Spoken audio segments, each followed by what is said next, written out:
Hey, good evening, everybody. Welcome to another great collector conversation chat this evening.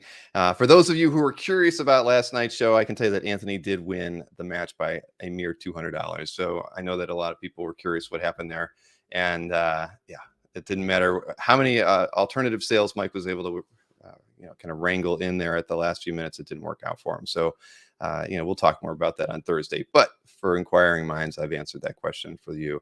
But thanks for everybody for tuning in. I'm not going to leave my guest in the green room any longer, Mr. Tony Marine. How you doing, Tony? Hey, Bill. Hi, everyone. How you doing? I am fantastic. I'm glad I got you on the show. I feel like we talked maybe a couple years ago, and maybe you weren't ready or something, or maybe I'm just dreaming that. But I'm No, so glad.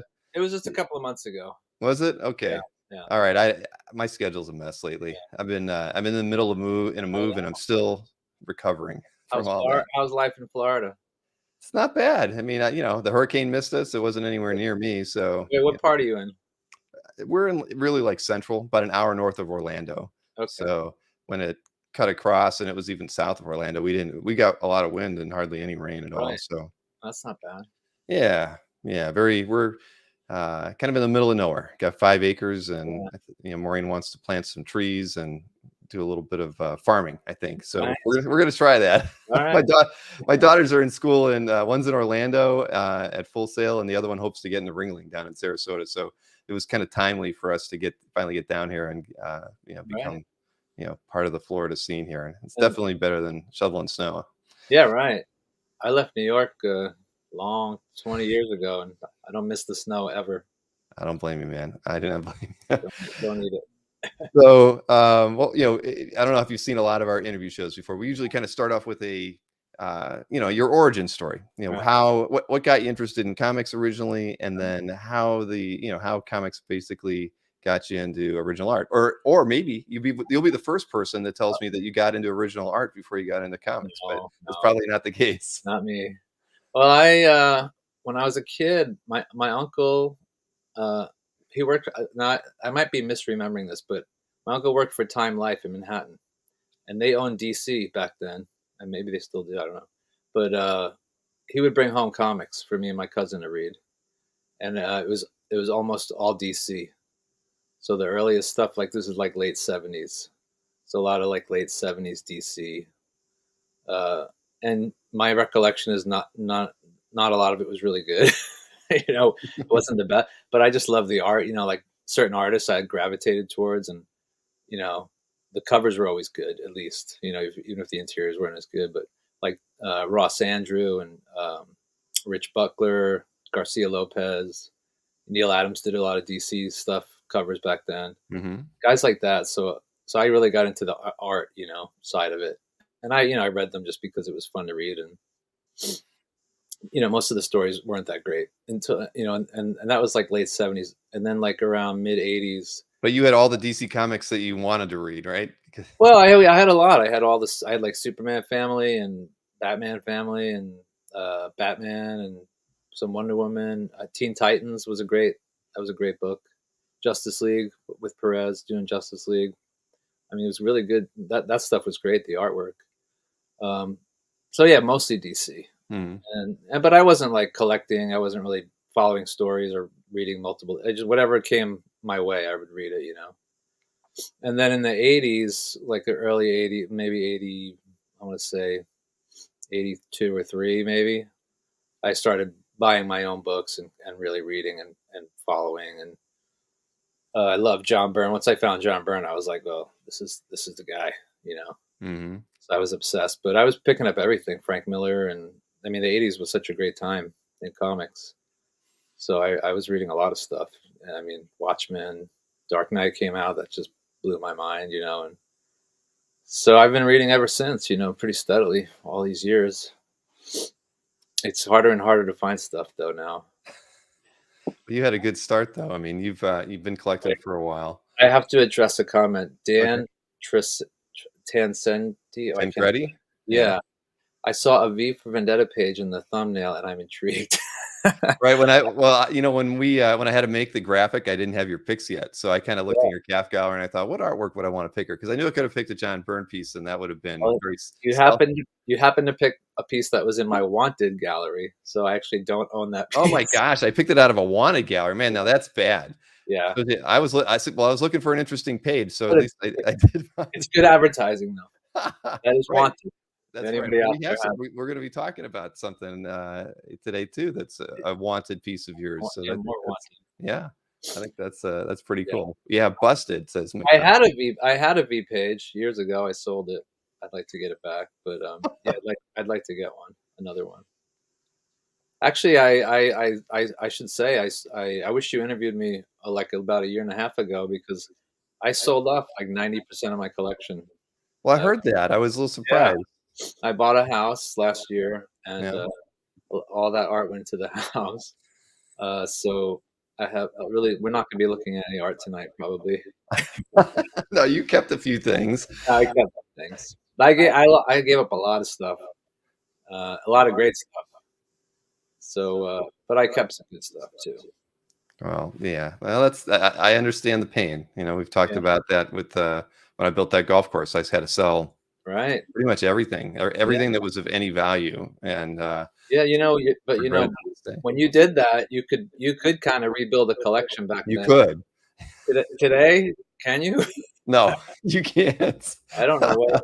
Have you? I haven't seen a lot of the shows, but have you guys actually done a show on like the state of the hobby kind of thing? Oh yeah, yeah, we've talked about it. I mean, but that's the number one thing is that if you sell, a lot of people don't want to sell anything today because you can't replace whatever it is Right. you're going to sell. It's literally impossible. But I know. in '08, that's why I did it. I thought, oh well, heck, John Byrne X-Men page is Yeah. Right. $5,000 as an average. I can get another one of those, Exactly. and you could have, but Those, now those days are gone. they're long gone.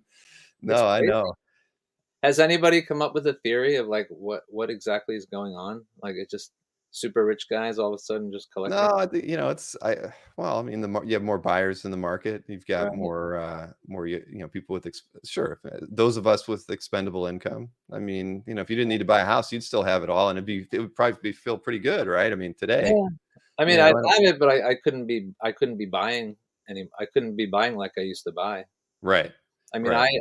I mean, now that we're here in this time, it makes me realize that we lived through like a golden era, really, because you could buy such great art pretty cheap. I mean, it didn't seem cheap at the time, but I owned, I had 3 Watchmen pages at one time. I had like 7 Frank Miller Ronin pages.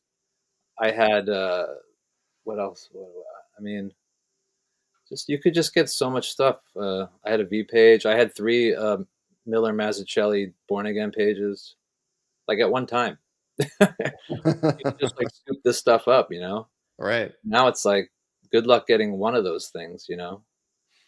So No, I it's mean kind of that. sad. It's like the end of an era, really, of you know where you could kind of just grab really good stuff. Yeah, I mean, well, I've always said it's the medium finally getting its due, right? I mean, Yeah, people are finally realizing how important it is to society or our hobby in general, life in general, right. Americana, at least for American comics. I think that it just took a long time, right? Because back in the day, comics, or say when we were buying the art, the books were still really expensive, and that Right. never made much sense probably to most Yeah. of us. Like, why, Right. why Yeah. was that happening? Now the artwork is finally kind of catching up to where the books are at and Right. surpassing them in some cases, but I think the art still has a long way to go. I mean, at the end of the day, when you think of fine art, and Right. you get people who are really serious about it, that's what's going to happen. And sure, it pushes guys like you and I out of it, right? I mean, Yeah. we were lucky to be able to get what we got when we did, and I'd say more than just like guys like you. I think most people I know, most collectors I've known over all these years, I don't know anybody. I don't know many people that can just keep grabbing stuff in this. In this. yeah, well, I think people are just changing their buying habits too, right? Yeah. I mean, they're not going after John Burns; they're going after Gene Collins or whatever. Right. They're kind of changing their buying habits, Yeah. or they have enough pieces in their war chest to sell a few things here and there, and upgrade or continue to do it. But it is what it is. But yeah, a lot of people are just hunting more, Yeah. to find different things that they can afford Well, to buy. you can find.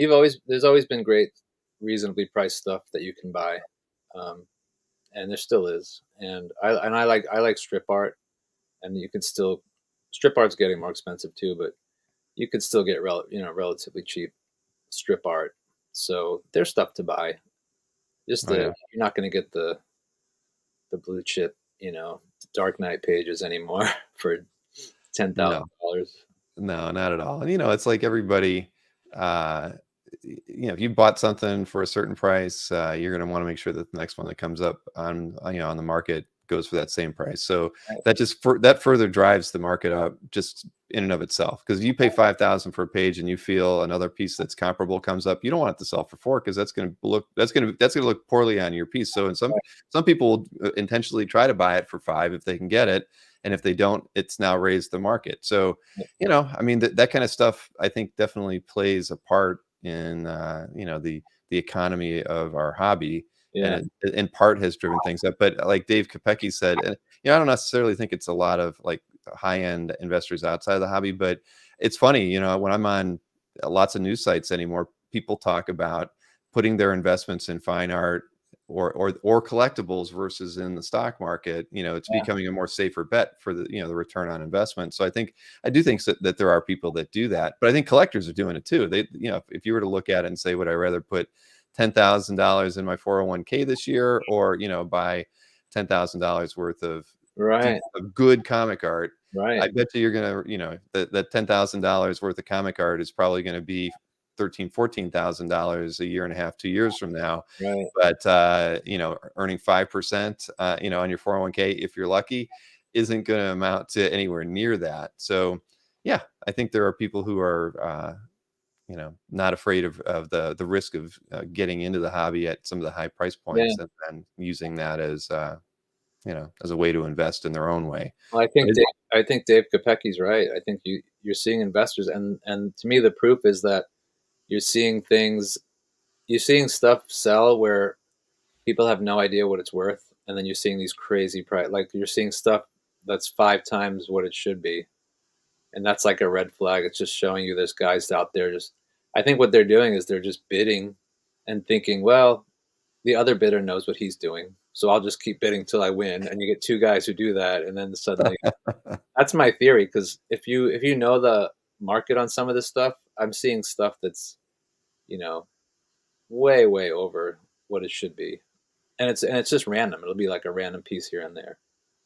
There's a strip I collect, Leonard Starr on stage. Mhm. Yeah. I was buying those, $75, $100.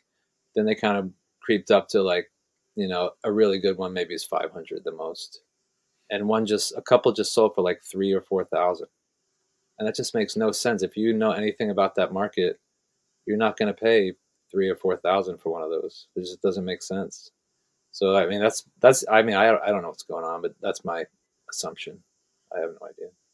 No, I mean, I'm with you on it. I mean, I don't have a crystal ball into it either, but I mean, I talked with Mike Berkey after an auction. He's like, everything went for stupid prices. Even I couldn't buy anything. I mean, so Yeah, when guys like him come out of a signature auction and are frustrated because the prices are far too high, then I mean, yeah, everybody's feeling it. It's yep, not, and where it's what's the source? I don't know. It's maybe it is people who are a little uneducated on because again, a lot of these collectors, you have to think about it, and this comes up a lot. A lot of the people in our chat tonight are maybe new collectors from the last 4 or 5 years. This is the hobby they know at the price points they know. So right. it's not really Sorry, for guys. them. It's right. So they don't know what it was like 15, 20 Oh, years man. ago, and they don't see those prices. So this is the norm. If you want to commission an artist for something at a con, it could cost you up to $2,000. Right. If you want to, pick up a new piece of art from, I'm not, not naming any, it's going to cost you between Oh, $350 to $800, and right. a cover could cost you 3,500, brand new, never sold before, direct from the rep. I That mean, sounds so cheap to me. right. Well, I mean, I'm saying it's new, but I do think that you can say that in a weird way. It's like in the new art, for newer art, art reps have played a big role in kind of setting the bar for higher prices. So like, I think there's just a lot of different things out there, right? Because the reps want to get the most money for their artists, as Right. they should, and so they do a different. They market more aggressive on their prices, like they should. We want the art. I mean, we want artists making traditional art, so I Yeah. I don't begrudge them at all. But Yeah. I think all of those things, you figure well, let's say 15 years ago, there weren't as many artists that had representation, so they were setting their own price points and everything. Right. Now the reps come in, they're getting their cut of a sale, so they kind of factor that in, and then over time, you drive up the more modern art prices, and that probably in its own way buoys. You look at something like, how can a modern cover sell for $5,000, and this great cover from 1980 Right. on an off title can't even hit 3,500? Well, you start Right. using that logic, and things, it goes where it's going to go. So I think that there's, again, lots and lots of factors at play Yeah. in pricing. But so the thing is, we kind of skipped over your, how did you go from comics to Oh, art? What was the first piece of art that you bought, uh, and how did you well, find it? I'll tell you, I think of Dave Mandel, all the time, and how he was buying so early and was probably making pretty good money at the time and just vacuuming things up. And anybody that got into the hobby, even I've been doing this 20 years now almost, and anytime you got in, you wished you got in a little earlier. So I started around 2002 ish, I think. And but a funny thing is, I worked in New York. I was doing graphic design, and I worked in Queens. And when I finally started collecting, Albert Moy used to have his address on all his on his website, and on He his, like, did, yeah. his labels and stuff. He had that weird, looked like a Halloween face. I forget what it was, and it had this address in Flushing, Queens, New York. And I looked at it. I'm like, wait a minute. I'm like, that was literally across the street from where I worked, and this was in the night. This was like in the early to mid '90s. And I talked to him one day, and he said it was his brother owned a camera store across the street, and I guess that was the address he would use to. So all that art was just like almost at my fingertips that didn't know about it, and I didn't. So I could have started collecting in the '90s, but I didn't. I missed that whole thing. So in the 2000s, I was I'd left New York, and I left all my comics in New York, and I wanted to reread some of them. So I would I'd go on eBay and buy back issues or whatever I wanted to read. I remember I rebuilt my John Byrne Fantastic Four collection and stuff, and I somehow came across original art, and I was like, wait a minute, this, you can buy this stuff, like, just like you probably heard a million times, right? Hmm. And it's just, I was like, oh, that's cool. And so I think the first piece I bought, it's so stupid. I bought it was a Mike Vosberg She-Hulk page. It was really terrible, and it was cheap. It was like, I want to say it was like $10. It was super cheap. I got it on eBay. I just wanted to hold it in my hands. I just wanted to, like, Sure. hey, what is this stuff? What is the original art? And that was like the first thing I bought. And then I just started buying little. I immediately wanted John Byrne Fantastic Four art, which was really hard to find. And it was probably more than I was willing to spend at the time. But I started buying little cheap things, inexpensive stuff, a couple of hundred. Back then I was buying like John Byrne Alpha Flight pages for like $200-300. And I really wanted Fantastic Four, and it was really hard to find. And it's really weird. You think about, he did, I think, like 60 issues or more, and you think of all those books and all those pages. And remember the Bruce Lowry Gallery? You remember that? Oh yeah. Oh, Remember definitely I do. The long box Long website? box. Yeah. That's going back, kids. But no good art dealers in Queens. Sorry, Marcus. Marcus. Yeah, Marcus did point out it was Gay and Wilson who did that art for that little ad that. Oh, yes, that's right. It was. Yes, right. Yeah, so I couldn't find. I remember going through the Lowry Gallery and looking for John Byrne, just to see if anybody had any, and I couldn't Yeah. even find any. Um, and years ago, I joined what the CFA APA is. It's Oh the yeah. Yeah, I wrote for it for Oh a yeah, few years. Uh-huh. okay. So I did that for a few years too, and one of the first articles I wrote was about how you can never find John Byrne Fantastic Four art. But anyway, a few Did years writing later. it help you find any though? Did any of the other Well, at writers? that time, I found some, Okay. luckily. But so that was actually my first big purchase. Was I was buying Alpha Flight pages, for the hundreds. I think I got a cover for like 1,000, an Alpha Flight cover. And then the first big purchase, I had to ask my wife on eBay. was Fantastic Four 269. The whole book, cover and the entire interiors were on eBay, and nobody bought it. The auction ended. Guess how much it was? I don't want to. It was like $3,200. I was gonna say 5,000, so No, 30 $3,200. 3,200. So it ended, nobody bought it, and then it got relisted, and then, I asked my wife, I'm like, "Can I buy this?" And she was like, "Alright." So I bought it. 30 32 with 3,400. That's But insane. I know, isn't that nuts? And I kept that for a while, I broke it up. I kept 4 pages from that book up until last year. I bought that, like, almost 20 years ago. I bought that, like, so long ago. So I really held on to those, and I kinda regret I wish I kept a couple of those. But, yeah, But so still, that's a then big purchase for back then. I it mean, it was, I mean, for a but new it was guy. a deal, though. I mean, Yeah, that's a really. I mean, I know back then I wasn't looking at the FF art. I was only looking at X-Men around right, 05, 06 or so, and you could get X-Men art for between like 2,500 to 5,000 right, I for remember, most pages, really. Because I remember having to decide, did I want a Frank Miller Daredevil for like 2,200 or a right, John Byrne X-Men page for 3,200? And I would right, almost always pick the John Byrne page over Miller. I never bought a Miller. I regret that to this day. yeah. Um, Well, you but know what,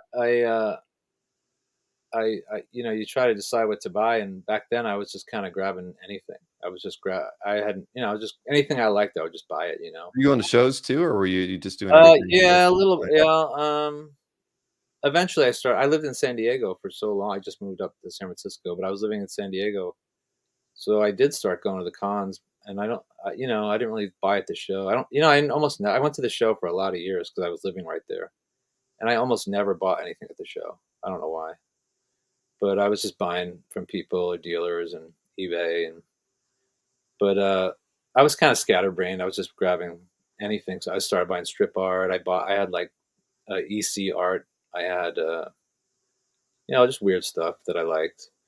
You start out small. I don't know if anybody else, I'm sure a lot of people did this. You're buying like $200 pages, $300 pages.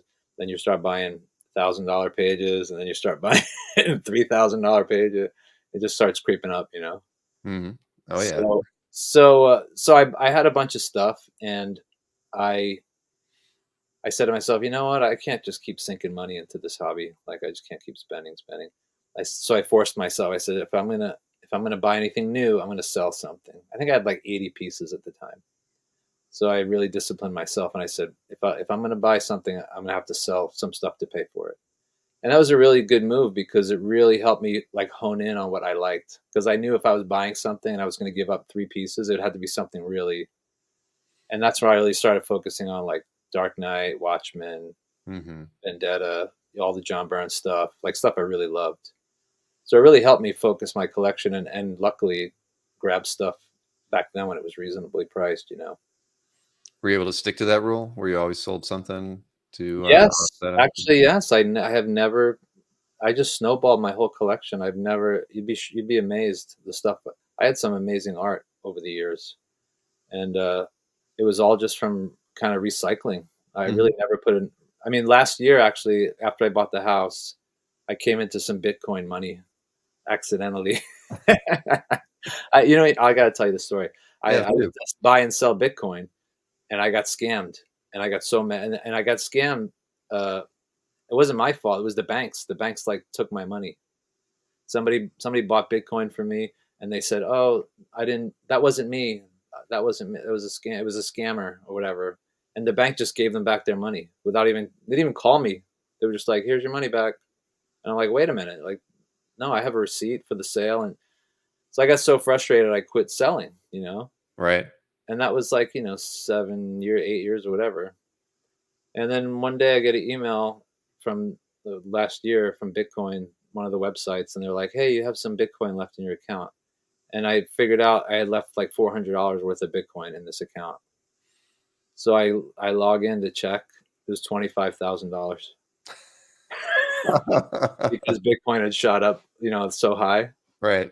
So I used all that money to buy more art. Man, if those accidents never happen to I me. know. That's awesome. I guess I get lucky sometimes. That was a good one. Wow.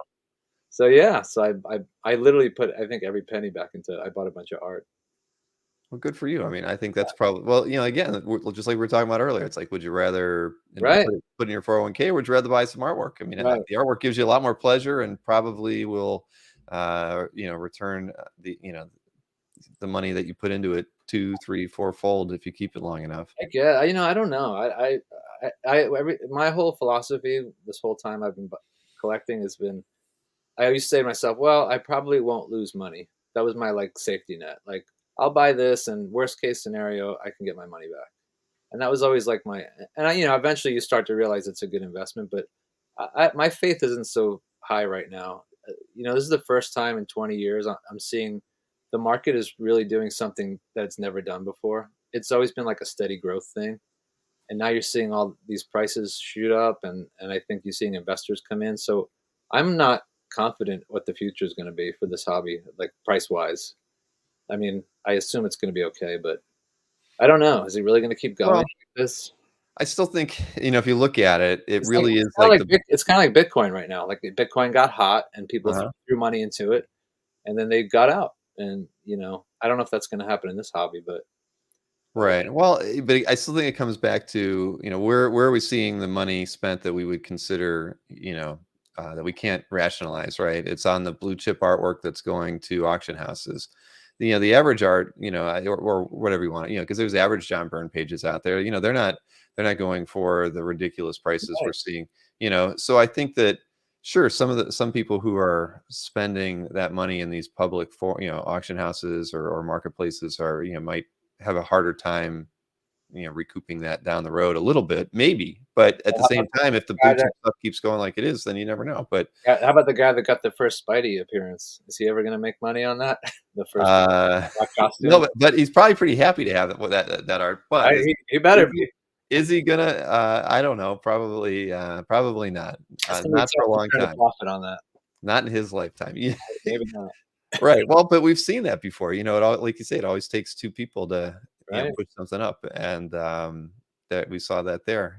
But like with the Dark Knight cover that came out, I mean, people had asked me beforehand what I thought, and I said, probably 2 million, and it went for just a little over 2 million. So sometimes, certain you just can't tell at the Yeah. end of the day. But I do think Well, that there's still a lot of affordable, great art out there, because that's kind of what I've been trying to fill my collection with. Is just yeah. really, at least B plus artworks from all my favorite creators, right? I'll tell you, That's where I'm at today. I'll tell you And something I didn't include in my choices, but I was going to include, but I didn't have enough room. But Sean Phillips and Ed Brubaker. You reading any of that stuff that they do together? I've read some things, sure. Oh, I think that's some of the best John stuff. Phillips is incredible, and Brubaker is too. There's a criminal series they did, which is awesome.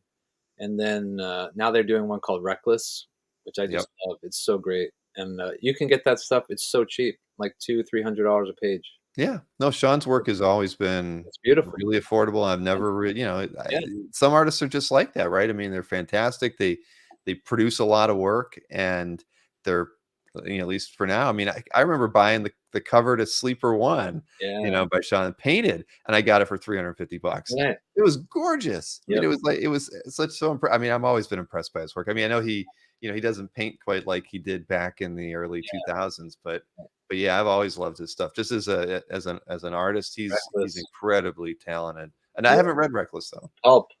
Who's ML? That's he just said Pulp. I just read. Mikhail's Yes, he's one of my co-hosts here every once I've in a seen while. him. I've seen you, Mikhail. Yeah, Pulp was. I just read Pulp last week. I loved it. It was so good. I'll have Yeah, to read it too. I'm yeah, not you familiar should. with You should either. read the Reckless series. It's called Reckless. It's really good.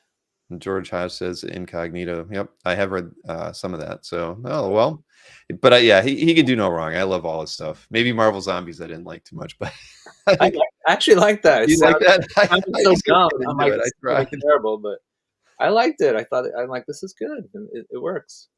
We did a real good job on it. The one thing I always like about Sean is you can always find him in his art.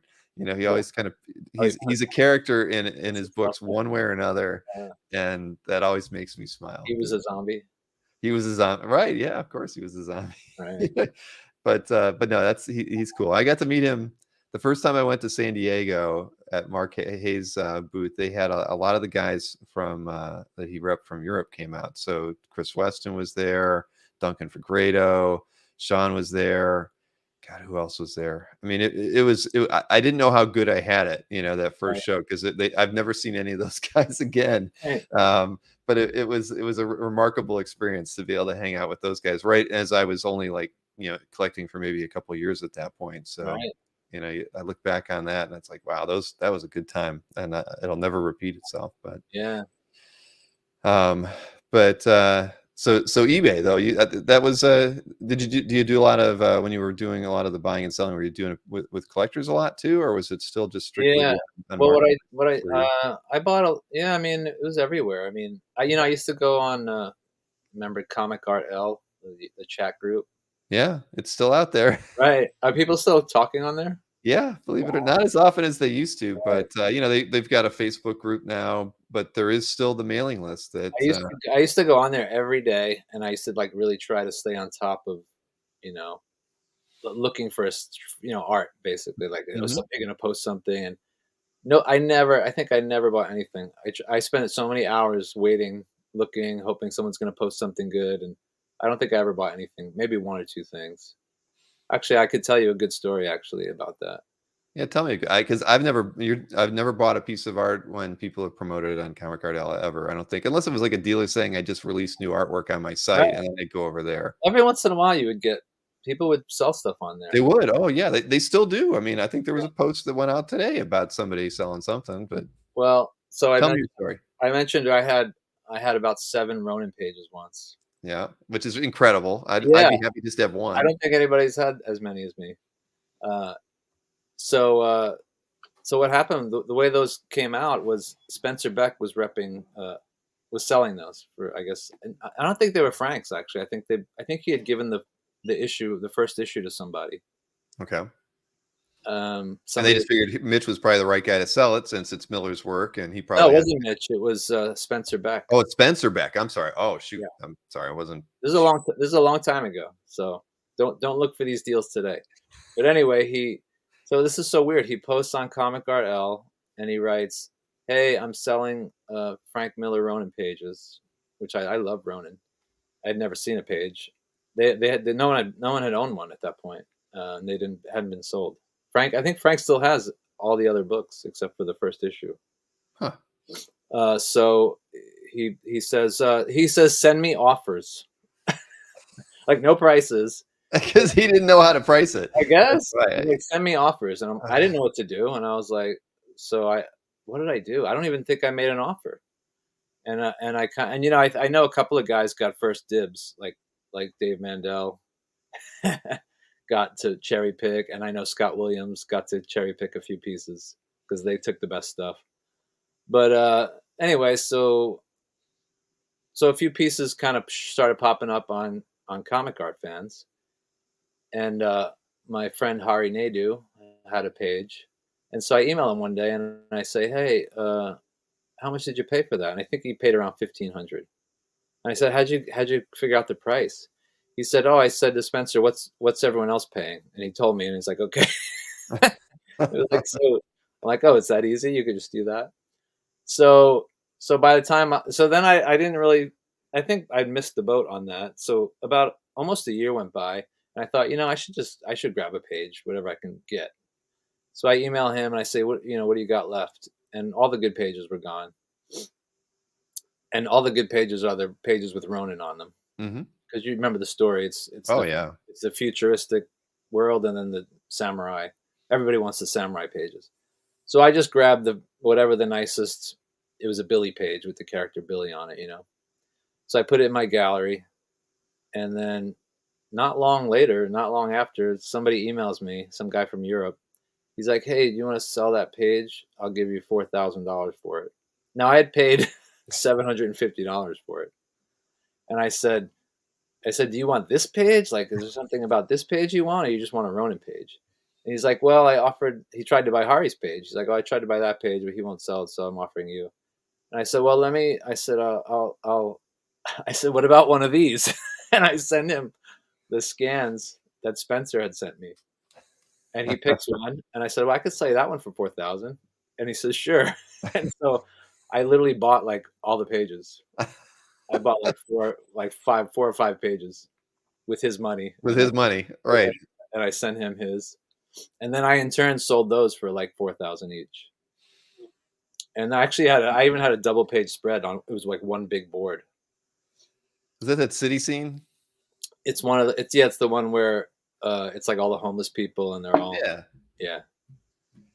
Well, that's I one sold way that. to get what you want, I and sold out for 5 grand. See, that's how now that's how you. Oh, and that's how you roll things up. So that's how when I bought, I had one of the best Neil Adams Batman pages ever. It was 251, which is the new Joker issue. mhm.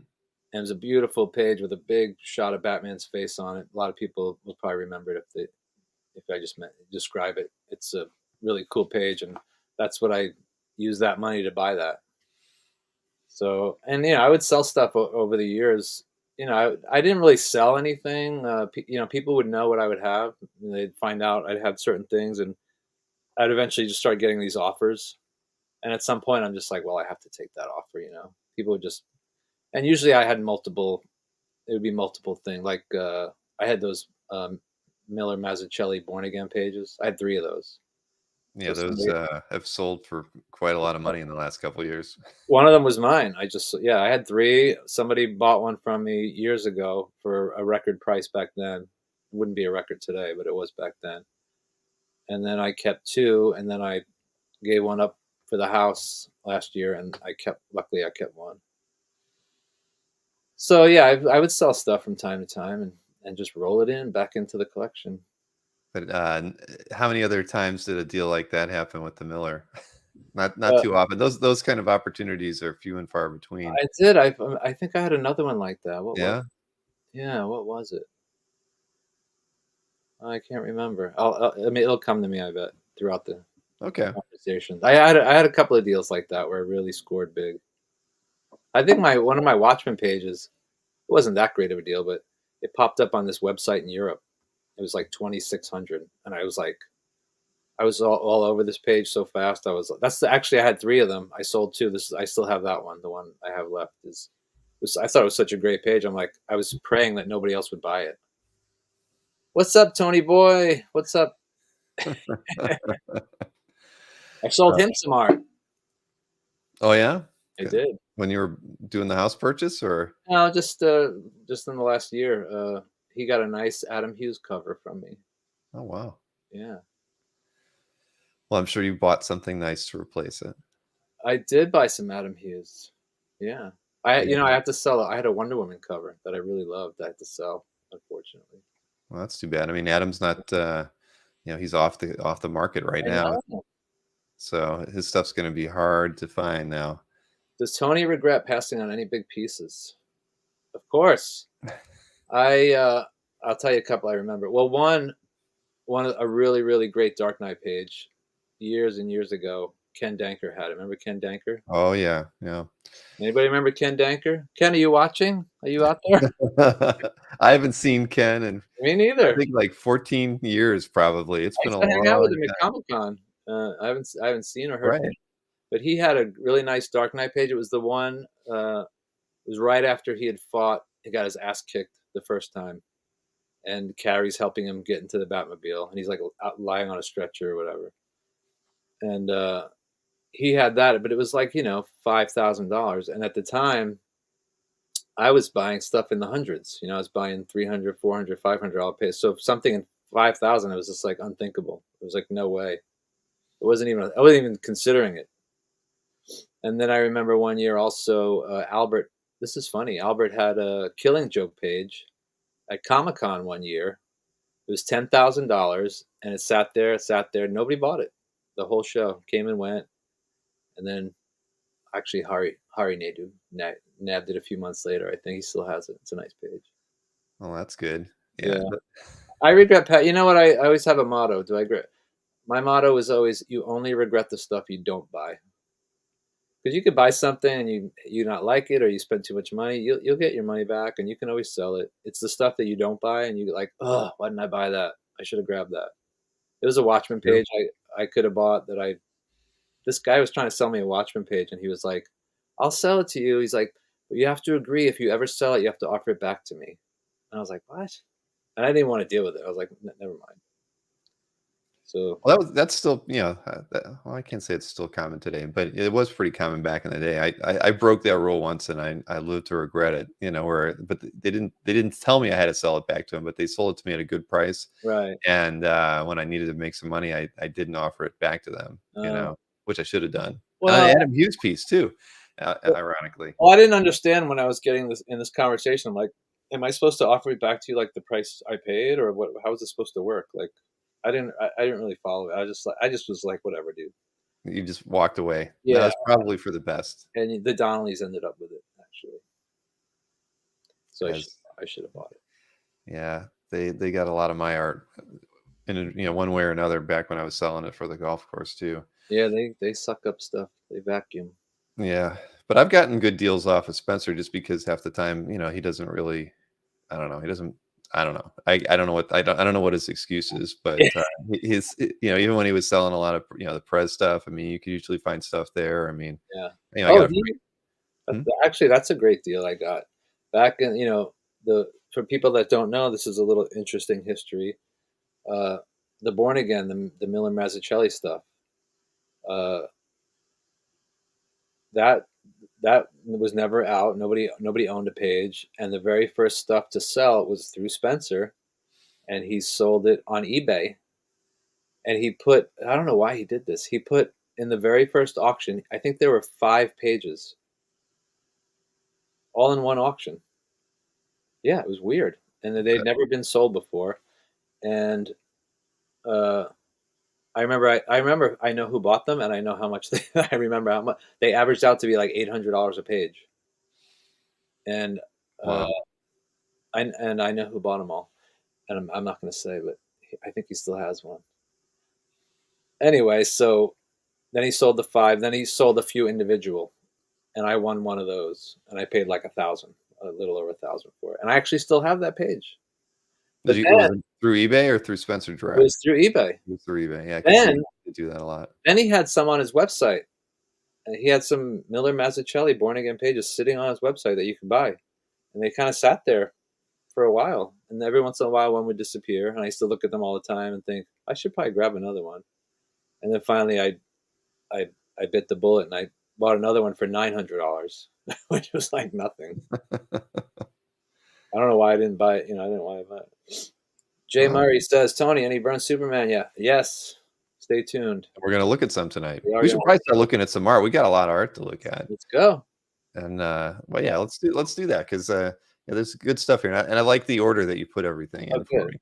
It Yeah. made things very easy for me. But we're Right. gonna start off with some of the strip art that you love. Yes. If you don't like strip art, take a bathroom break right now. There's not that many, so we'll just whiz through these. This is John Cullen Murphy, and that's Big Ben Bolt. It's a guy who's like a, a boxer slash detective, and this stuff it's kind of spotty. Like there'll be really great years, and there'll be really great strips, and then there's some really not so great ones. And this is one of the very first strips I ever bought, and I just think it's perfection. I love everything about it. I love the inking. I actually showed this to I was at Comic-Con one year. I was showing this to Al Gordon, was sitting next to Paul Chadwick, and they were passing it back and forth. And one of them was like, "Did Neil Adams like ghost this strip or what?" But I know he didn't. But it's a really nice little strip. He was kind of more famous. He did after Hal Foster left Prince Valiant, he took over for Hal Foster. Right. Yeah, And wasn't there just a big auction out on the West Coast for Colin Murphy yes, I think so. art? I think like 6 months ago. I think the Uh-huh. estate was doing a big sale. Yeah, I think Yeah, I love Colin Murphy's work. I don't really like the Prince Valiant stuff. I really like this stuff. I think this is. I just like it more. I think it's better. Um, but yeah, it's a nice one. I think. There's a little bit of trivia. John Cullen Murphy. They all all the strip artists lived in like Westport, Connecticut. Did you know that? I did not. Yeah, somebody Mort Drucker's son wrote a book, and it's all about how all these strip artists lived up there, and he lived up there. And when he was a kid, a teenager, John Cullen Murphy, he modeled for Norman Rockwell, and there's a painting one of his paintings is John Cullen Murphy as like a teenager in one of his paintings. Huh. It's just a No, I little was not trivia. aware of that at all. Yes, Westport, Connecticut. That's where all these artists live. Stan Drake and Alex Raymond, I think, was up there, and tons of guys. Leonard Starr was there, and Bill I love Sienkiewicz Leonard was up Starr. there. Bill Sienkiewicz was up there. Bill Sienkiewicz shared a studio with Stan Drake. Did you know that? I did not know that at all. Yeah, That's he told me that. well, that's Robert Garland says very impressive. Colin Murphy's kid wrote Cartoon Cartoon County. Oh, Robert Garland's. Ah, yeah, there you go. All right, Cartoon County. I'm learning new things tonight. I got a few of these. I got like 3 of these. They're nice. Let's see. And then here, Oh man, that's Frank Godwin, Rusty Riley. That's that's impressive. yeah, he's so good. All his strips are beautiful. This one is fun. This one was in someone's collection. Jeff Singh had this years ago, and I always admired it. Then I got it, and then I sold it last year to buy my house, and then it came up at auction at Hakes, and I won it back. Did you win it back for more than you sold it for, Um, or was it about a break even? it was close. It was close to what I'd sold it for. It was pretty close, but I wanted it. I think I might have paid a little more, but I really wanted it back. I don't blame you. I mean, this thing is so nice. Yeah, it's a nice one. Gosh. Wow. I mean, that's. I mean, I would love to own a page like this. Oh yeah, see, this is the stuff that's cheap. You can get these for like $500 or less. Well, I don't know how I didn't see it. I promote Hakes auctions all the time, man. I Yeah, just don't even remember seeing this piece there. was it Hakes or was it? No, you know what it was? It wasn't Hakes. It was Russ Cochran. Oh, see, we do actually promote Russ's stuff, but I don't. My editor does it, so I never go over and look at the stuff. Good, because Hey, I got this. well, dang it! All right, well, see, I'm learning something new because I shouldn't reveal these secrets to everybody. you shouldn't, but because Russ never has anything good. Russ never. He used to have everything, but Actually, I bought. What did he have? wow. I bought something else from him. I can't remember. He had some really nice. I used to have a couple Tom Grindberg Tarzan Sundays. Okay, He sold. I a love bunch of Grindberg's work on those too. Yeah, those are nice. Yeah. Well, that's I'm gonna Yes, have to pay a little more attention to Russ Cochran. Robert Garland, yes, the dailies are better than the Sunday. That's a weird thing about Frank Godwin's Rusty Riley's dailies. They're better than the Sundays. Well, you've got a winner there. Yeah, But that's again, I'm going to pay attention to Russ their auctions a little bit closer because usually, and they're weird because sometimes they don't have any original art. They have more like yeah, production art and Mhm. prints and those sorts of Yeah, things. that's good stuff. And then they'll have one where it's almost all art but high reserves. And so I kind of just got in the habit of not watching because I never really knew what was going to be in there. And Yeah, my editor he picks the pieces to feature, and that's a good I didn't I stopped strategy reading. to not watch them. Okay, that's your advice. Advice to everyone listening. Well, If that I- is their challenge is definitely that they don't have a lot of eyeballs on their auctions. So the woman who's running it for them for their family and everything, she's employed. Actually, She now does that some good work. you're saying that, that piece didn't sell. The auction ended and it didn't meet reserve, and I was the highest bidder, and they contacted me, and then Oh, we worked out a deal for it. well, that's nice because Yeah, that was the thing. I always saw stuff not meeting reserve too. So yeah, again, that kind of turns you off from thinking it's worth doing it. But that's nice that they did that though. yeah. I'm glad they did. Wow. Yeah. Well, But, I'm envious of that one. That would well, be like like I remember I was telling you, it's like I want to get a good example from all the artists I yeah. admire, and that would have been perfect. This one too. Most of the strips I collect, it's what I call the photorealistic strip era. It's like when the Polaroid camera got invented, whatever year that was. That's when these strips started to look like this because all these are photo referenced. They have Hmm. models and stuff. So that's the stuff I have some that are not more. I have like cartoony couple, but almost everything I collect is like this photorealistic. And I mean Stan Drake, he's like one of the greatest. He's like the founder. I feel like him and Alex Raymond. Actually, I think Stan Drake was the first to really use Polaroids and really model people. So anyway, I love this example. This is like the hashtag Me Too movement happening right here. It is. It is. I don't think she's into him. I'm loose, relaxed, and fearless. Yeah, that's a line you're not going to see in too many strips today. Yeah, she's not But going. She's not going for it. no, no, she's not. Well, he does look like a slime ball. Look at that shirt. Yes. So, but again, What a- wonderful example of Drake's work, though. Yeah, he's a great artist. And this is what 59. Yeah, I'm trying Yeah, to get the copyright. Yeah, that's nice, man. that's the early one. Oh man, Uh, Leonard Starr. See, Wow. this is I became obsessed with Leonard Starr. I didn't know anything about him. It's funny. I bid on a Sunday. There was a Sunday at Heritage like 10 or 15 years ago. I didn't know who he was. I just saw the Sunday and I liked it, and I bid. I lost, and then I found one of his strips on some random website that's not even a comic art website, and then Glenn Brunswick actually had some on Comic Art Fans, and I said, "Where'd you get those?" And he turned me on, and I just became obsessed. I had like over 30 of these at one point, and I just and the interesting thing about this strip, it ran for 22 years, started in '57, and he wrote the strip. Most of the guys didn't write their own strips, but Leonard Starr wrote this strip and drew it, and he's just awesome. He's a great artist. He's a great writer. He could have just written the strip, and it was just it's a great strip. You have to read. If you read the reprints, they have this Classic Comics Press reprinted all of them, Huh. and you should see the accolades. Like every book has like all these famous artists and writers, writing up how much they love Leonard Starr and how great on stage was. And so, if you haven't read it, it's really worth reading. It's a really great series. And it holds up really well. You could read it today, and it's just intelligent, and it's a great strip. And it's not really a romance strip. It looks like it might be like a romance strip, but it's really more like an adventure strip. I never read it. I mean, I've seen a Yeah, lot of the strips. I've always liked Starr's artwork, but yeah, I was never familiar with I'm what the telling you, story. you won't regret reading it. It's such a great read. It's just good every year. It's 22 years of great writing nonstop. Like there's never a bad story. I mean, the artwork, eventually declines a little bit after, I think after like 1969, the art starts to drop because, he's been doing it for so long, but Hmm. the stories are great through the whole thing. So I can't recommend it enough. Well, you've convinced me. I will have to check it out. Check it out. Uh, Alex Raymond, the This, king.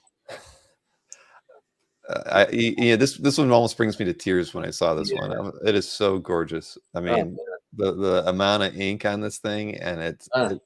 it's so beautiful. I mean, It's it is. This is the second panel. All the panels are great, but that's just that second panel of her is just yeah, it's beautiful. yeah. It's just amazing. This thing, this came up. Mike Berkey had this popped up one day on his website, and it was like 12 or 1300. I'm like, I'm buying that. Yes, like hell yeah. Like, hey, nobody else is grabbing that. Yes, Mike, I'll take it. I just jumped on it right away. I think it's awesome. Well, I do too. Yeah, I would if I would have seen this, I would have jumped on it at yeah, Berkeley's house. it's spectacular. I love the last panel actually because I mean, all of the panels are great, but the last panel, all the lighting on that panel. See, that's the stuff where it's photo reference. You can't sit and make that up out of your head. All the specific lighting that's happening there, but he just makes it look so beautiful. No, I agree. No, it's Yeah, gorgeous. I always love Raymond's signature too. I mean, yeah, yeah, yeah. He's so great, man. He's the best. well, that concludes our strip art Strip. Yeah. portion of tonight's art presentation. Hey, come back from the bathroom, everyone. Yeah, now we can move into some comics related stuff, but no Boy, beef or Robert vendetta. Carlin is the strip art expert here. Oh, the Valerie Stone There- story arc is amazing. See, yeah, I'm not familiar with that. I Um, had another one that I sold from that story. you're killing everybody, Tony, tonight. It wasn't as good as that one. Well, at least you kept Actually, it good. I think I sold it to Robert Carlin. Didn't you? Don't I think you bought one from me, Robert? I sold you a strip from that story. Ah, Yeah, well, then there you go. pretty sure I That's did. why he's a smart buyer. Yes, he has good taste. Anyway, it's a 1017 Is daily. it, is it the one with the girls riding in the truck with the guy? Robert. If so, then you know. That's the one. Was that sold to fund the house, or just something you No, looked it was about? just we have to plug my website at some point. My comic. Yes, we do. What is your website domain name, by the way? It's Comic Ink King. Comic Ink King. Yeah, I should have. I didn't. I should have grabbed a graphic from that, like your Yeah. logo or something. So Yeah. I'll put it in the show description. Yeah. Comic Ink King. You started that. It's Uh, 16. I was gonna say it was like 5 years ago, so 6 years ago. Yeah. Okay. And I'm not a real dealer per se. It was a way for me to just, like I said, recycle art. Everything on there I bought usually for me because I like Hmm. it and part of my collection. And then when it's time to get the war chest and then buy something new, I got to give stuff up. So usually I put it on that website, and it's super cheap. I did I did it in Microsoft Word. I designed it in Word, and I I can't afford to advertise on Comic Art Fans because You did 1 month. I did 1 month, but I don't sell enough stuff to make it No, worthwhile. I know it's all right. Well, Yeah, back in the day, well, not every savvy collector had their own website. John yeah. Mancuda, John Mancuda had a website. Will Gabrielle had a website before he was a dealer. I Uh, remember John you had know, all his wanted stuff on yeah, there. he had all his want stuff on there, and he had a few things for sale. Will did the same thing. They Yeah. all utilized Oh, GeoCity sites and I bought things. from Will back then. Will was he's the guy that I bought that FF story on eBay. He was the one that sold it. That's hard to imagine. Uh, He was my well, burn. he is the burn guy, though. I He mean, hooked me up he Will gave is me a lot today. of good burn. He sold me Wow. my first Alpha Flight cover. He sold me a lot of great stuff. Well, that is all. He's got a great John Byrne art collection. Yeah. See, they were lucky back then. I always think these artists are kind of foolish or their deal or their reps or whatever, but when you got people buying entire books at a time, you might be underpricing it. When people are coming along and taking an entire issue and the cover in one lump sum, you're probably got it underpriced. And that's what these guys were doing. I mean, Will grabbed who knows how many, 5 stories, 5 complete books with covers, maybe more. And a bunch of guys were doing that. So Will is a great guy. But yeah, and the same thing with Watchmen. I think people bought entire issues of Watchmen, or they were buying it before it was even published. They were buying the art, the complete books. Mhm. I did not. Yeah, I think before the issue would even come out, the art would be sold, and I think people were buying entire issues. So, oh well. I remember I met Dave Gibbons one year at Comic-Con, and I had him sign a page, which I just sold last year, and he said to me, "Can I ask you how much you paid for this?" And I think that page I paid, what did I pay? Like 2,500, let's say. And he looked at me and he goes, "I don't think I got paid that much for drawing the entire book." I'm like, "Sorry, Dave." Probably not. He's like, "But you enjoy." He goes, "But you enjoy it." So thanks. Right, right. Well, when he sold it, he probably made a little bit more, but Yeah, still not much. not. Yeah, I get it. He didn't $100. get, he His didn't pay get as rate rich might have as been he should have. $100. Hmm? He didn't get as rich as he should have. No, no. Yeah, And well, that's I mean, we've had lots of conversations with artists who, yeah, stockpile some things. Now they sell some stuff, stockpile yeah, the others, and I think that's good. It's probably yeah, a wise thing to do. Don't sell it all at once, yeah. and keep as much as you can. But I would say that a lot of the dealers who do sell complete books for rep, as rep books, I mean, they tend to sell it right at like full market value and maybe even goose it a little bit. Like instead of if a full book might be worth But $18,000 how do you per know what book. a full book is? Well, because you could look at it, you could look at the 20 pages and say they average, Yes. say $600 a page, and the cover's 4,000. What about So these? you're sitting What about these somewhere around guys? 16. What about these guys? They do an art drop, and then like literally everything sells like the first day. Like to me, like that's like a sign of like your prices might be too low. Well, but I would use. I mean, I know we're talking about Felix there. I'd use that example. I I didn't just kind of. say any. I didn't name names. All right, I'm using. I'll say it. I'll use Felix as an example. Yeah, That if the pages average $600 and there's 20 of them, that's 12,000. If the cover's 4, that'd right, be 16,000. He's selling that complete book for 20,000. He's not right. selling it for 16. Hey, a So bird in the hand, right? so they're not undercutting it. Yeah, They're actually probably getting a bit of a, you know, uh, I don't know what. Yeah, at the end rate, that's at least that's my view, because we yeah. do report on those sales all the time when he sells a complete book, Right. and so I think when they break up their books, they actually do the collectors a favor, because they at least with Felix, I feel. I mean, on a lot of those art drops, he actually kind of priced them a little bit low. That's why they sell out. Right, I mean, they could be adding $200 to every one of those pages, and they'd still right, probably sell out. So right.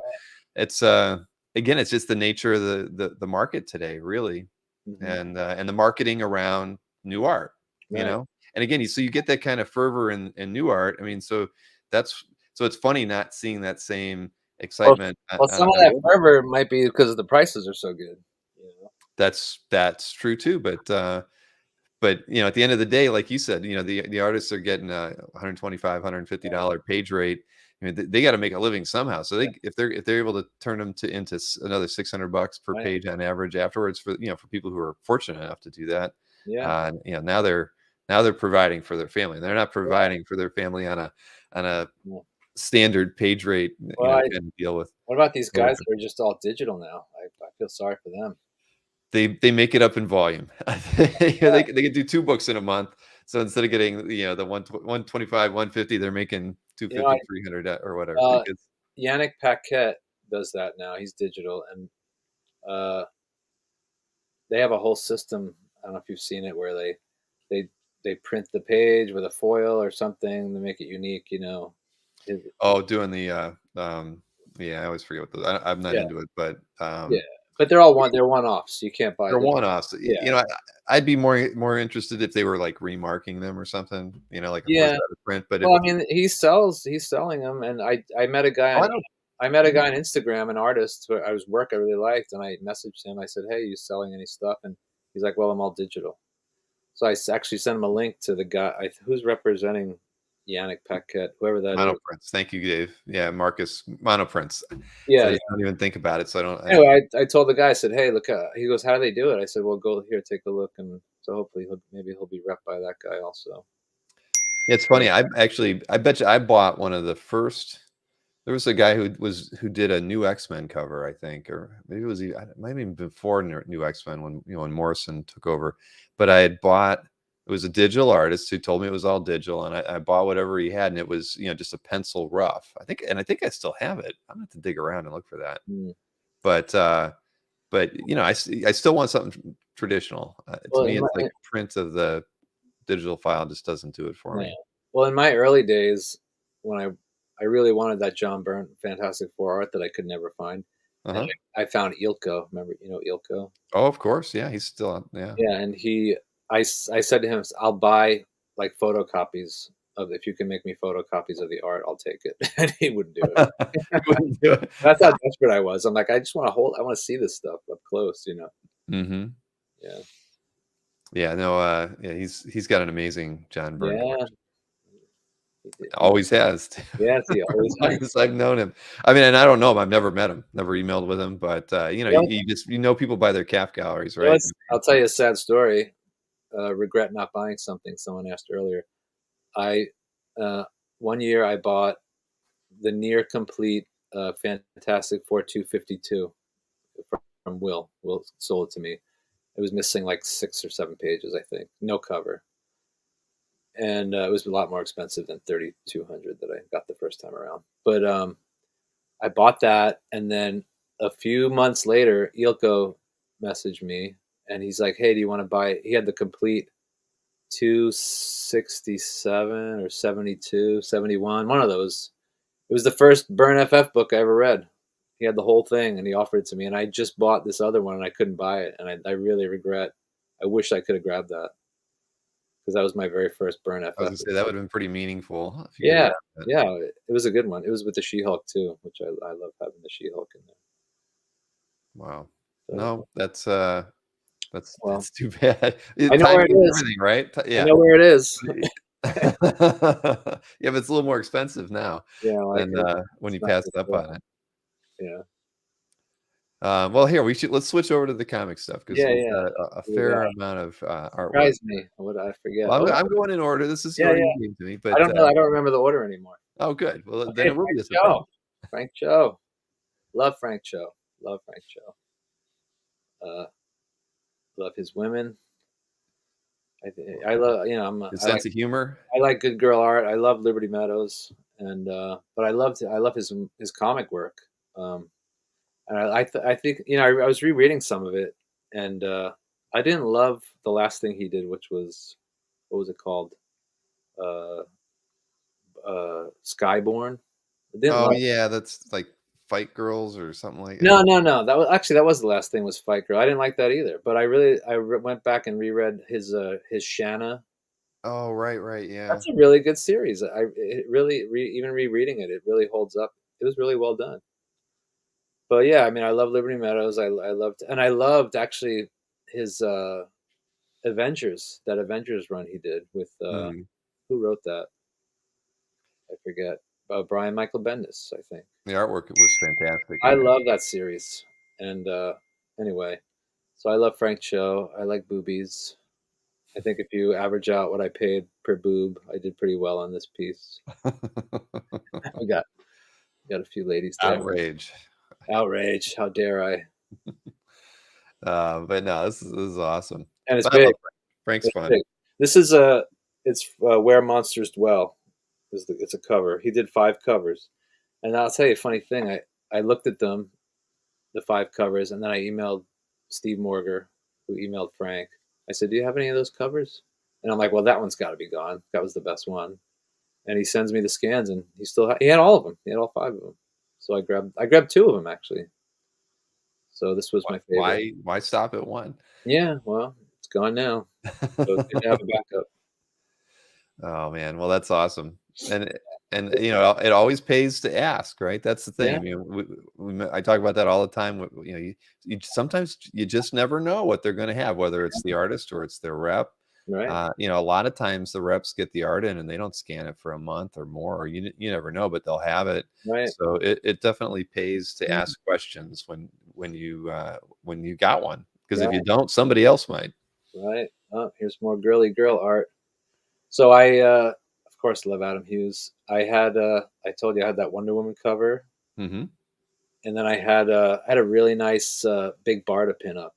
That was really cool. And the Wonder Woman's just pen and ink, and then he does these. These are the like Copic marker pieces, and I really like these because it's like a painting. It's really like you have to know how to paint to do this, which is he does, and he's awesome at it. And this is what he uses to do the covers. He'll do them in these grayscales, and then he takes them into Photoshop and he colors them. He just adds a little color, like flesh tones and stuff. So I liked having both. I liked having an ink piece and then one of these. So I don't have an ink piece anymore, but I do have this, and it's really nice. And It is, yeah, it's gorgeous. I've got a Copic piece from him too, but yeah, what do you have? I've got it's a Scarlet Witch, Oh, nice. more of front like from the waist up, so not a full figure. This is awesome though. Yeah, You this is don't the see them cover. too. This is barbed wire. This is the last cover, Wow. and I think because they canceled it, that's why she's saying goodbye like that. Yeah, like Mikada said, he's so darn good, no matter what he's using to paint with. That's for sure. Microsoft Paint, yeah. Well, he was using Photoshop. He used Microsoft Paint. I know he used Photoshop a lot. Oh, he is a wizard. He's good. Oh, I wonder what he's doing now. Yeah, well, he can't talk about it. I had him on the Comic Art Live in May. I Did did the not tell interview you for that. about him. What's that? I did actually. I saw some of that because I wanted to know what he was doing. Yeah, he would, but he wouldn't say what he was Yeah, doing. He can't. He really didn't even hint at what he was non-disclosure. doing. That Yeah. was he didn't. And trust me, he didn't. They didn't tell me in the green room before or after the show either. And I didn't Yeah. press it. I figured, Well, you know, I hope he's tell me. happy whatever he's doing. I think he's happy. He must have got a really good deal, right? I know And he's probably making good money, and he's probably. I know he's working with people that he really likes and is happy to be working with. and heck, I mean, at the end of the day, that's all. I mean, if he's that happy, he should. Yeah, I'm thrilled for him it'd be because nice if we could see what he's doing I know. something at some point. That's the only thing. Even if you can't buy it, I mean, we're all fans of him. Right? I would love to be able to see what he's working at. Yeah. Yeah. Anyway, Maybe. here's Parker. This is Darwin Cook. Did you read Parker? I did a little bit. Yeah, I love Darwin's art, so So great. I didn't read a lot, but I read a few issues of it. I read they're based on novels. They're based on. Yes. I think I read every novel. I love the series, and I love his adaptation is perfect. So yes, I'm glad I have a page. I had a few other pages. I sold them. I had 3 other ones, but I kept this one. Well, this is a good one. Yeah, Yeah, Darwin. I love Darwin's art. I've never owned any artwork done by Darwin, unfortunately. this And is there's, all. I know Moy always has a few pieces over there. I should just pick something up one day. Yeah, I really this is my favorite stuff. So, and it's kind of getting harder to find. So I'm glad I have one. I love this whole he does this whole like 1950s advertising art that style, which just fits the book perfectly. Yeah, too bad no more Parker, Yeah, no Darwin Cook. but yeah, it's gorgeous. I'm not sure why Marcus S was that cut in half. Yes, Marcus, I did. People are horrified that they were selling these. If you buy, most of the times when you buy these, there's 2 pages on a board, and Oh, really? Like a? yeah. Oh, that's interesting. Okay, So I split them up. I just cut them in half. I because they had to. I did not know that. I Well, mean, you can get more money. I mean, it's you get more money for them that way. I mean, I did. I paid less for the two, and then I split them up, and I made more money, and that's why I have one left. Somebody was horrified that I cut it. Oh, you cut it in half? I'm like, who cares? Who cares? It's just a page. interesting. So that was his way of working, though, huh? Yeah, he just worked on a big board, and he just did two at a time, and then when they sold them, they just sold. I've seen a few loose ones. I've seen a few like Heritage had one recently. A couple of them that were just one pagers, but yeah, most of them are just. If you ever look in people's galleries on CAF, they'll always be like two. They'll have like 2 pages Okay. on a board. I guess I haven't looked enough. Yeah, I'm gonna dig around a little bit then. yeah, it's great stuff. But I got to keep one, and somebody else got a page, so instead of me hogging two, Well, no one would ever accuse you of being a hog, Tony. right? I'm sharing. Sharing is caring. That's right. So it was on 11 by 17 before that, right? So No, no, no. It's a weird size. It's like it's. These pages are small. Like this page, the individual, it's small. It's pretty small actually. So I don't know. It was on a bigger. It was bigger than 11 by 17, but it was when this cut down the size. There's a lot of white space on the board, so I'd have to measure this, but it's not that big. It's pretty small. all right. Well, hey, I just found an example on CAF. Yeah, I'm gonna show it just so we can yeah. all see it because I've not. I guess for as much art as I look at on CAF, I've never seen one of these before. Yeah. So here, let's do that. There we go. Yeah, see, that's the normal. Right. That's how they were Huh. done. Yep.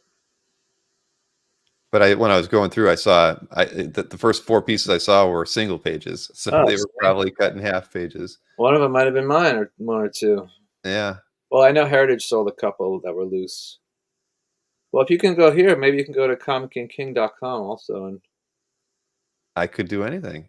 ComicInkKing.com, huh? yeah, This is your site. it is. ComicInkKing.com. We're gonna see what did I spell Everything, it right? Yeah, I did. everything is sold. I It sold. kind of looks like a Microsoft Word. Yeah, it's. It's all right. I was really proud that I got to.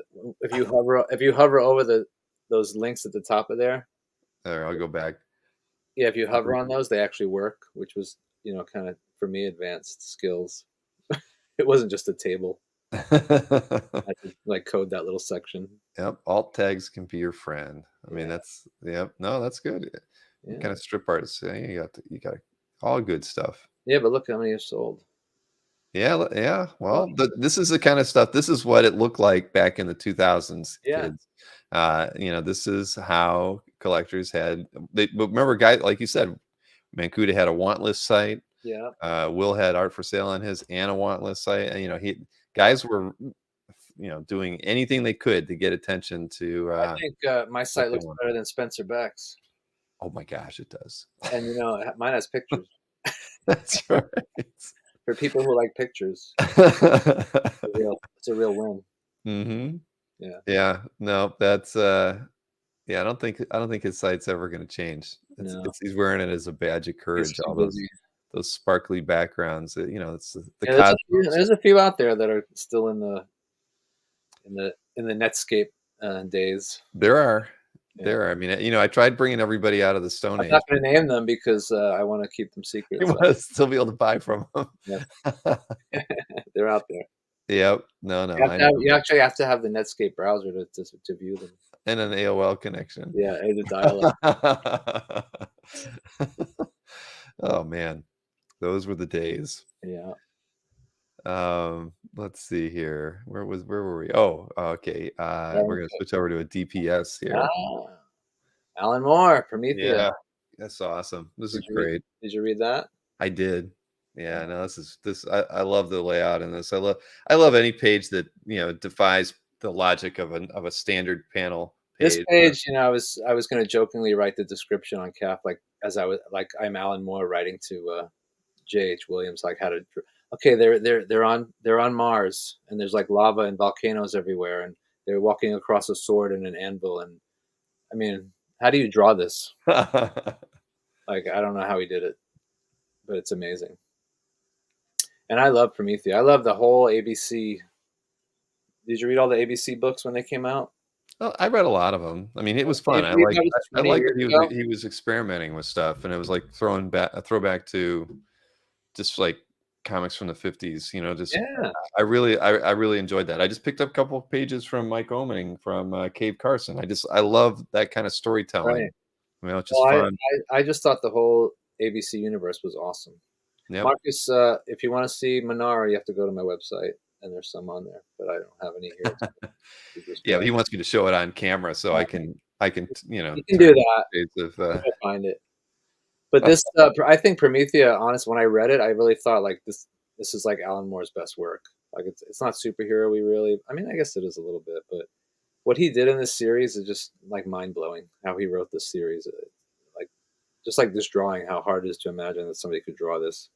I don't know how he pulled this series off. It was just it's really incredible. If you haven't read it, it's so good. It's kind of complex, but it's really pretty brilliant. I should have clicked on those Moneras. They're actually really nice. Yeah, there's some good. There's a good one there, and you can buy them too. Yeah, the $1,800 each, everybody. That's No, cheap. they're really, really, oh yeah. I mean, They're good ones. they are a very Jean Girard Yeah, feel right. to Totally. them. Wow. That's the period I like of his. Sure. No, no, no, they're yeah. Wow. Sorry, I didn't show them. But yes, this is a great page Yeah, for me too. And you're right. I mean, I would have to think that Alan Moore gave some direction. Like oh, there was little thumbnails in there, just just I'm some sure idea. this was probably like a 4-page description of what this page was going to look like. Right. Yeah.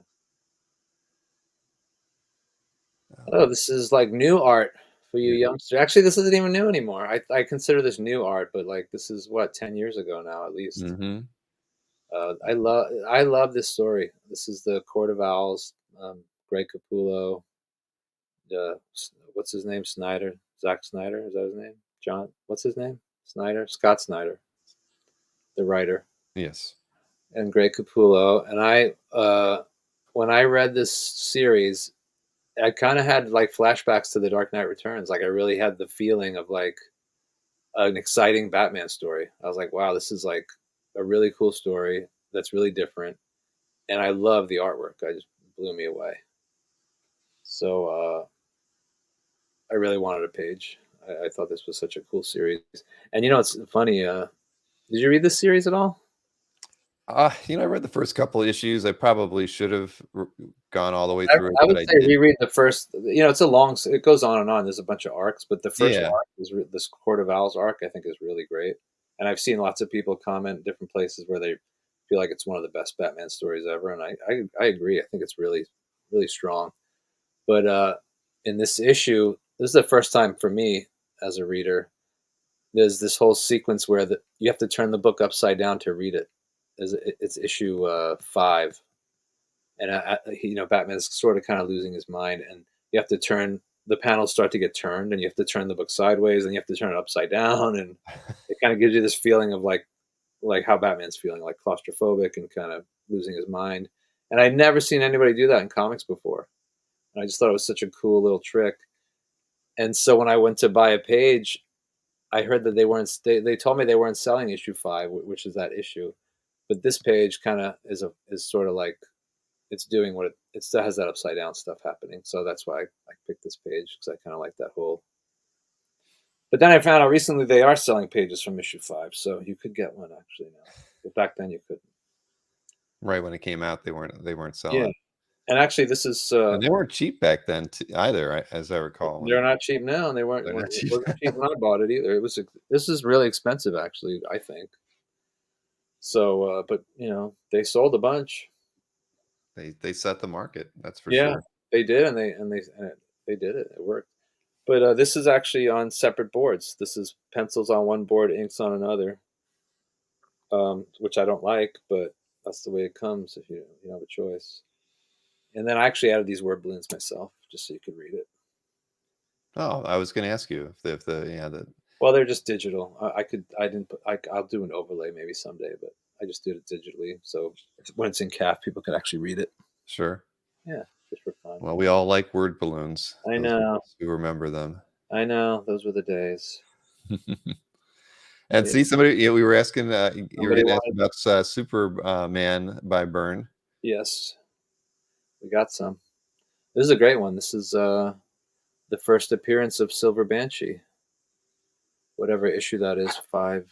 I don't know. Remember Action five something, 580 something. I don't remember. I love this page though. It's a great. She's such a great character. Such a great design. Now, were you picking these up from, like, Jim Warden or This one I got only a few years ago. This was on eBay. oh, Yeah, 5.95. Jay Murray says. Thanks, Joe. Uh, yeah, I got this on eBay, and it wasn't even that expensive. This was before the big boom, so I was happy to grab it. It was a good price. I think I know who sold it. I think I can't confirm, but I'm pretty sure I know who the guy is. And he's got a lot of burn. Yeah, I've had it a couple of years. I love it. I think Byrne inked this actually, inked this issue. Joe Murray, do you know? Is that true? I think he inked this issue, which is really nice. Because he didn't ink a lot of the Superman stuff, actually. who was, yeah, I guess so. A lot of it was like Giordano, and then Carl Kessel inked a bunch of it, which I like, actually. Oh, Jeff I was Townsend. the underbidder on that one. Those are the saddest words ever spoken. You were saying earlier that you don't Oh, regret, very the art you bought. It's the, art you didn't buy. It's never gonna be even close to that price ever again. No, no, not at all. Yeah. Well, no, that's gorgeous. I mean, I've told everybody, I was never a DC guy, but John Byrne made me read Yeah. Superman. He Oh made me read by Action Comics. yeah. Because I just loved his work. I mean, and Yeah. Perez made me buy Teen Titans and Crisis Yeah. and Yeah. JLA a little bit, but Byrne, I'd go anywhere with Byrne. At the end Yeah. of the day. That's what I did. I followed him around until he got really terrible. His style did change quite a It's bit. weird. He got there's bad stuff, but then he got better. I feel like he had like a downturn, but then like I just picked up actually. I didn't share any on here, but I picked up some pages he did Jack Kirby's Fourth World, which was like obscure, and the artwork's beautiful, like really nice. And he's done some really great stuff. Like his Star Trek stuff is really good. He did some really good Star Trek stuff, and even the Star Trek stuff is really mixed. Some of it's really crappy, but some of it's really really nice. So he's weird. He has this ups and downs kind of. Well, I'm sure it's whatever his mood is that day or what he feels the story deserves Yeah, but I know what you're saying though. There was a period where I stopped being as interested. well, you And look at his She-Hulk stuff. The early stuff's pretty nice, and then it gets really bad. Then he starts using those craft tint boards, and then Mark. It just starts looking terrible after a while. yeah, I've only seen a few of the craft tent boards that I liked, I Yeah, guess. That yeah. yeah, I he mean, did on Namor, which wasn't. uh-huh. Yeah, he did. Yeah. Yeah, I didn't really like that stuff. So you've never picked up a John Byrne craft tent board art? I don't think I've ever had one. But he does have. I'm telling you, he has great stuff. He has great. Some of his Star Trek stuff's really nice, and I know he loves Star Trek, so I think some of it he did really a good job on. And so there's some stuff you can find that's pretty good, like later stuff. Yeah, I have a page set aside at Mike's that has Ooh. Space 1999, actually. Ah. So one of his first. Oh yeah, that's old. Yeah, yeah. It's not, I mean, it's nothing special, but it's early, and it made me made me smile when I saw it. Yeah, It'll never be a valuable page, right. but this is gorgeous. Yeah, this is nice. This is the one of those oversized issues he did. So this is like a bigger. I don't know how exactly how big this is, but it's not twice up, but it's somewhere in between that and a regular. But this was one of the see. I had to really when I was selling stuff, I had to really pick and choose what to keep, what to sell, and like I decided I hung everything on the wall and just stood back and looked, and this was one of the ones I wanted to keep because it's just cool. Actually, this page, the marker like bled a little bit. If you see it in person, Yeah, I couldn't tell, it's not when I was faded. looking It's not, it hasn't faded, but it bled in the paper, so at it's it. Uh-huh. like a little bleed on it. But it's not so bad. It looks pretty good. Yeah. Well, yeah, So John always signed in whatever space he could that place, find. that's a good spot, actually. It is. Yeah, you can get it in a lot worse. He could have signed it in one of those panels next to Galactus or up there between Yeah. the two the female characters in that spot You there. So, know, a guy that I know has Ruben the Collector. uh-huh. He has a Stan Drake, Juliet Jones daily in his gallery, and it has the middle panel. It's a beautiful portrait of Juliet Jones, and Stan Drake signed on her face. You should go look at it. It's I'm so gonna have to look at it's I such don't a think I've seen that one. oh god, it's so bad. Well, Stan Lee signed everywhere. I mean, some people like Oh, I'll I'm tell doing you. a sale. I'm doing a sale with Bart Sears on Saturday, right? Yeah, And he sent me the scans, and almost all the artwork wasn't signed. And I said, so I emailed him back. I'm like, Bart, you got to sign them, but don't sign them like Stan and John. right. Yeah, just please put it in the margins. Don't. Well, He's like, I'll tell you a funny story. I went to Comic-Con one year, and Frank Miller was there. I think it was for Sin City, or no, it was 300. And if I got you have to go to this um, room, and you would get a pass, and on the pass you got to meet somebody, and it was like Gerard Butler from the movie, or a couple of cast members, and one of them was Frank Miller. So I walk in this room, and they give you this ticket, and you just like a random lottery who you get. And I got like Gerard Butler or somebody, and I stood there and I waited for people to walk in. I'm like, "Did you get Frank Miller? Frank Miller?" And somebody got Frank Miller, so I swapped.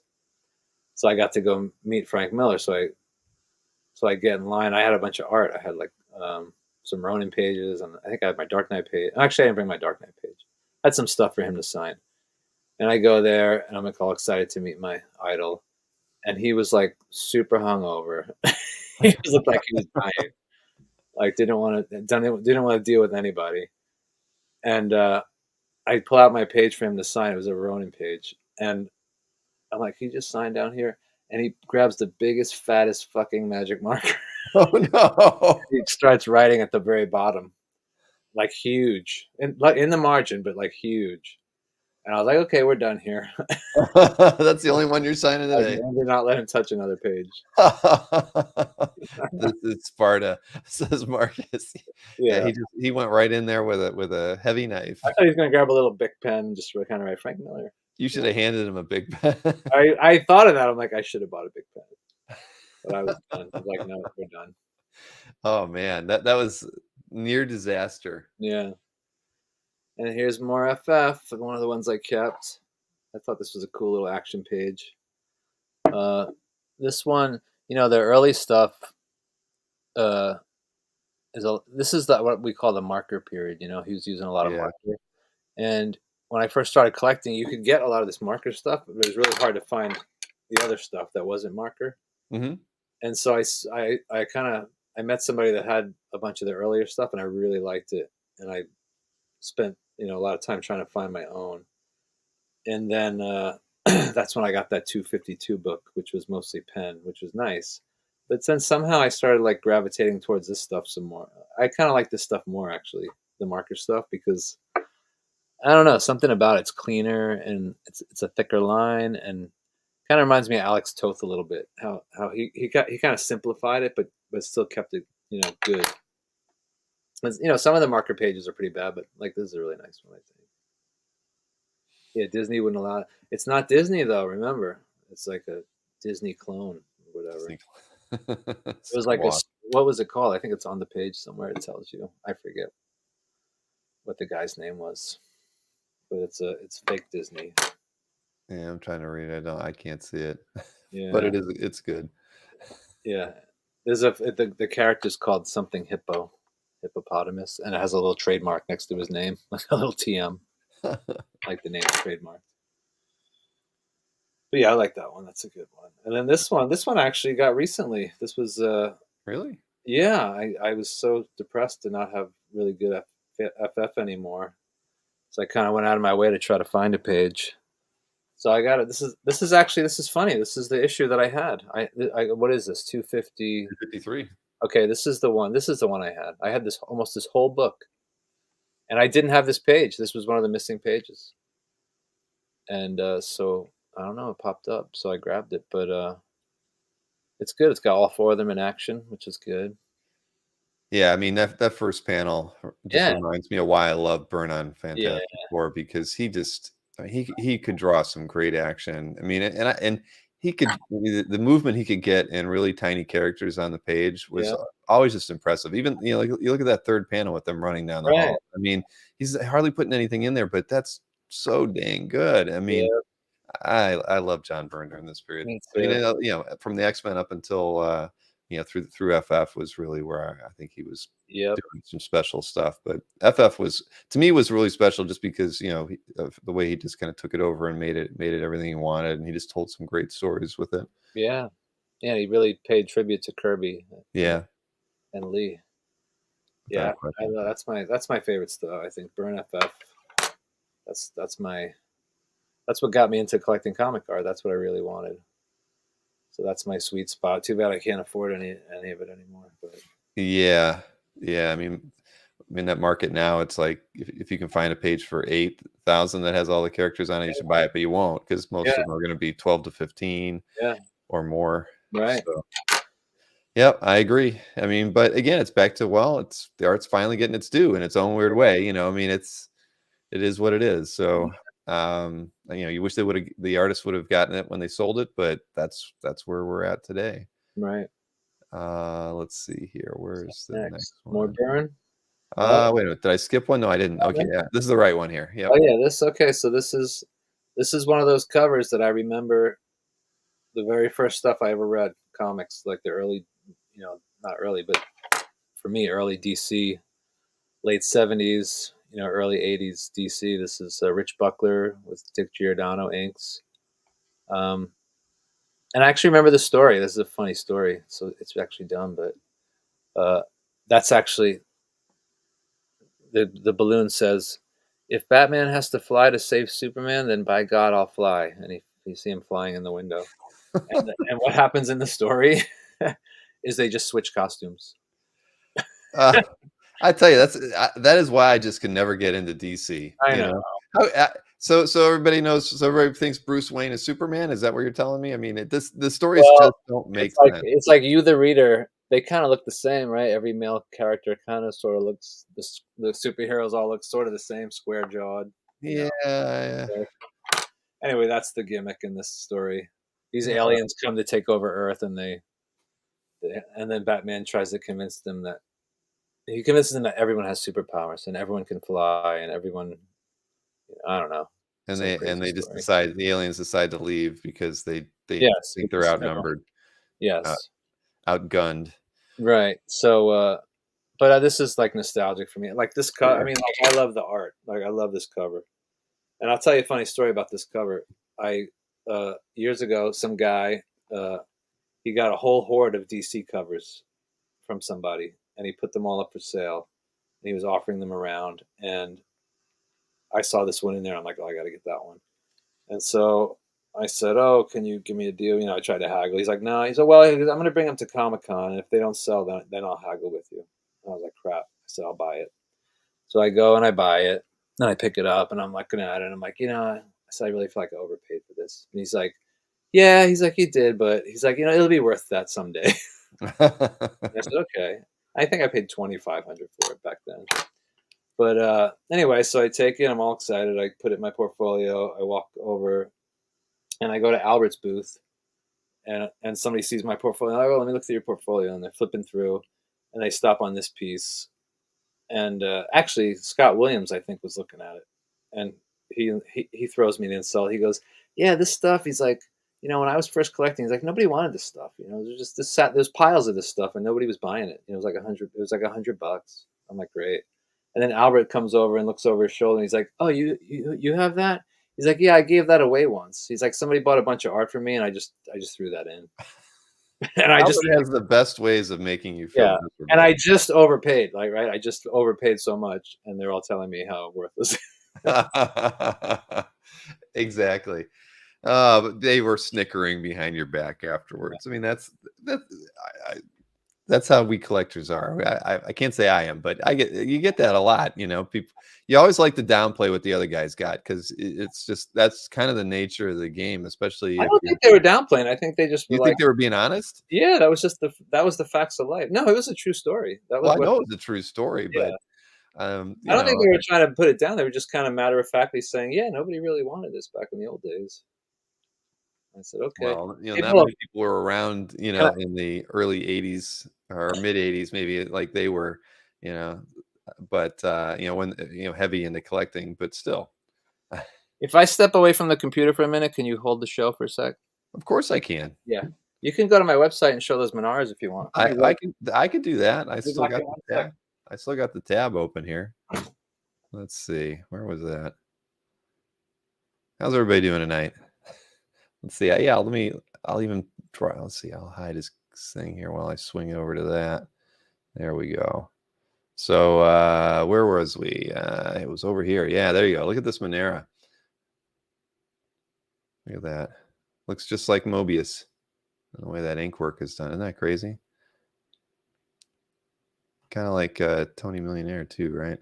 What else we got here? Oh, that was the top one. Look at that. Look at that handbag. That's amazing. I love it. $1,800 a piece on his website right now. You could probably make him an offer. ComicInkKing.com. Where was the other one? Oh, that was. We got that. Maybe what else we got here? And those are awesome. Because I always think of Monera and the female characters that he draws. So there's 4. There are actually 4. I didn't look at this next one. All right, there we go. Looks like Jean Girard's work to me. Yeah, that's nice. Very nice, very nice. ComicInkKing.com, ladies and gentlemen. So why don't we look at what else we got here? Comic book art. We got some Art Adams still available. We got Alan Davis, Michael Gatos. Here's a page from an era. Oh, that's he just put them all together on that one. It's actually cheaper if you buy that one. What else is here? Frank Thorne. I don't think I can click on that one. Looks like a lady on that one. That'll get me into trouble. We got Tuska, Alarming Adventures. There you go. See, Tuska looks so much better earlier than later. That's nice. Huh. Well, let's see. What else can we talk about, everybody? Marcus is buying this one. Almost to 4K subs. Yes, Mikhail, I know. Isn't that crazy? I don't pay attention to the subs that much, but the last couple of weeks they've picked up. I was sort of hoping to get to 4,000 by the end of the year, but I think we'll be at 4,000 by the time we get to Comic Art Live next month, which isn't too far away, as everybody knows. The second weekend in November will be the Comic Art Live show, 12th and the 13th. I think by the end of this week or the beginning of next week, I'm going to open up the booths so people can start posting artwork if they're selling again. And I should let everybody know that the opportunity to clean out one's booth will be taken away by the end of the week. So if you want to pull anything out and move it around, you should do that. So we were looking at everything over here. Did you sell anything? I did not sell anything for you. I tried. You got to sell. Yeah, I mean, who knows? Marcus might buy one later. All right, yeah. But any shows from New York Comic Con, Stanley? No, Stanley. I'm not going to New York Comic Con this year. So no, there won't be anything going on at at the show. I mean, I'm sure Anthony will film some stuff and he'll give it to me. And I should tell you, anybody going to New York Comic Con, please take some video clips while you're there, and I'll be happy to give you a Google Drive to upload them to after the show, and I'll put something together and show it on Comic Art, the CAF update next Thursday. So anybody going to New York Comic Con, shoot it, but shoot it horizontally, not vertically, horizontally, so it fits the screen right, and that'll make everybody happy. You need to have a correspondence with a mic there, one of your people. I actually bought a mic because I was going to use it and a stabilizer, and I've not used them at a show yet, but I bought one of a mic that actually splits in two, so you can do sit down interviews and everything, and it works great. I just haven't had the opportunity to use it yet, but Did you go to San Diego this year? I did. I You did. I was there for 2 whole days, maybe 2.5. I can't remember. I wasn't there for the whole show. I heard it was a weird show. It was different. I had a lot of just hanging out. We got, and more chatting with people. Did I buy anything? I don't think I didn't buy anything when I was there at the show. Just mostly hanging out and talking with people. Right. Heroes was a great show this year. Oh yeah. Yeah, that was I think, and we did a really like a big meetup there. So there was probably 250, 300 CAF members at the show. We only were able to get about 35 on stage to take a picture at one time, but I mean, but in general, there was a lot. It was probably one of the most fun times I've had as a collector, just getting to hang out with everybody there.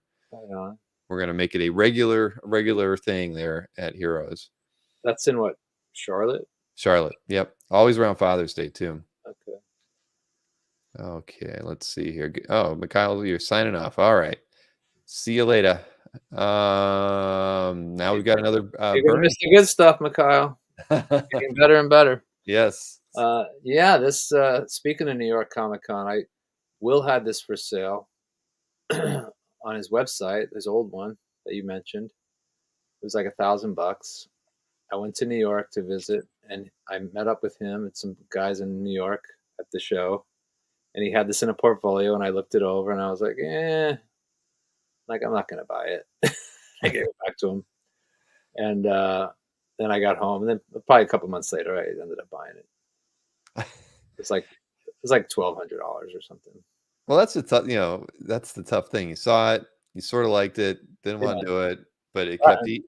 It was bothering you, though, wasn't it? It was what? It was bothering you, wasn't it? That you'd seen. Well, I mean, I liked it, and I just, it's that's the kind of stuff you should just buy it.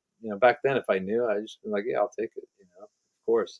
I could have bought, the famous with the X-Men cover number. I don't know, the 13 or something, or no, number 10. I forget. Which one?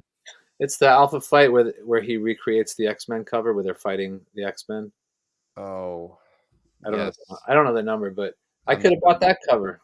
That cover was for sale, and I'm like, it was. I thought, well, it was too expensive at the time. I thought, like, I had just bought. I had two, so I had bought the 15 cover, and I think I paid like 2,500 ish, and the other one was like 7,000. I was like, what?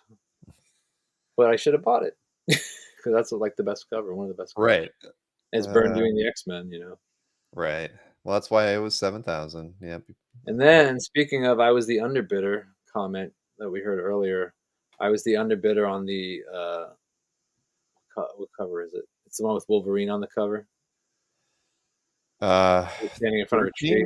He's like in a cemetery. Yeah, that's Sam Hare, who you had on here once. Yeah, that is one hell of a cover too. I was the underbidder on that one. That was a Comic Link auction that I was the underbidder on. Dang. And you know what? I had no money. And I bid anyway. I'm like, I want to get that. I didn't have to pay for it. I was like, I want that. Then when I lost, I was actually relieved. I was like, oh, thank God I lost. I had no way to pay for that. Thank you. That is a good one. Well, but I don't know. It would have been a nice piece to have, though, without question. That's well, I had two, so I was just getting greedy at that point. But I had good ones. I had this one. I kept them. I had them for a long time. Until last year, I sold one of them, and I actually did all the lettering on this myself. Very nice. Yeah. You would never know. No, you wouldn't. And I did all the lettering on this one myself. And then this is so my big burn, my big three are Fantastic Four, Alpha Flight, and Superman. That's those are like to me my peak. That's when I really was into Byrne. And you know, it's funny. I know X-Men's so great and everyone loves X-Men, but I just jumped over that period just by accident. Like I was reading in the late '70s, you know, all that DC stuff. Then I Right. wasn't reading for a few years, and then when I started reading, you know, he was doing FF at the time. So I really missed the whole X-Men run. And I was reading X-Men at the time, but it was like who was it? John Romita Jr. or something was doing it, or Around that time, yeah, it would have been Romita yeah. Jr. So I was reading it. I just didn't know that. I didn't know Byrne even did the X-Men before. You know, I had no idea. Well, you're probably better off. You were getting the Yeah. stuff that was still affordable. I mean, I saw X-Men for sale at shows and stuff, and I thought, oh, I should buy one. But you know, they were like you said, like 5,000, 7,000, and you know, I didn't want to spend that kind of money on a. Hmm. That was like Dark Knight money or whatever, you know. True. Well, Yeah, you did very well in the going after the pieces that you did, because yeah, the market was soft back and then. you know, well, you should, you know, the stuff I sold a lot of great stuff, like I said, and to have multiples of these things is really like to have three burn covers, prime '80s burn covers is really, I'm really fortunate. So, No. Well, speaking of, oh yeah, Fantastic Four. This was a funny story. I was at work, not working, and emailing people about comic art, and Jeff Sidlick and I were emailing each other, mhm. and we were saying, he said, "What's your top 5 burn covers?" So we spent, you know, I had to spend 20 minutes going looking at every cover to While pick you're on the clock. while I was on the clock, and he did the same, and we sent each other our top 5, and I don't know why, and nobody would probably agree with me, but I picked this one as my number one. I did 5, 4, 3, 2, 1. This was my top pick.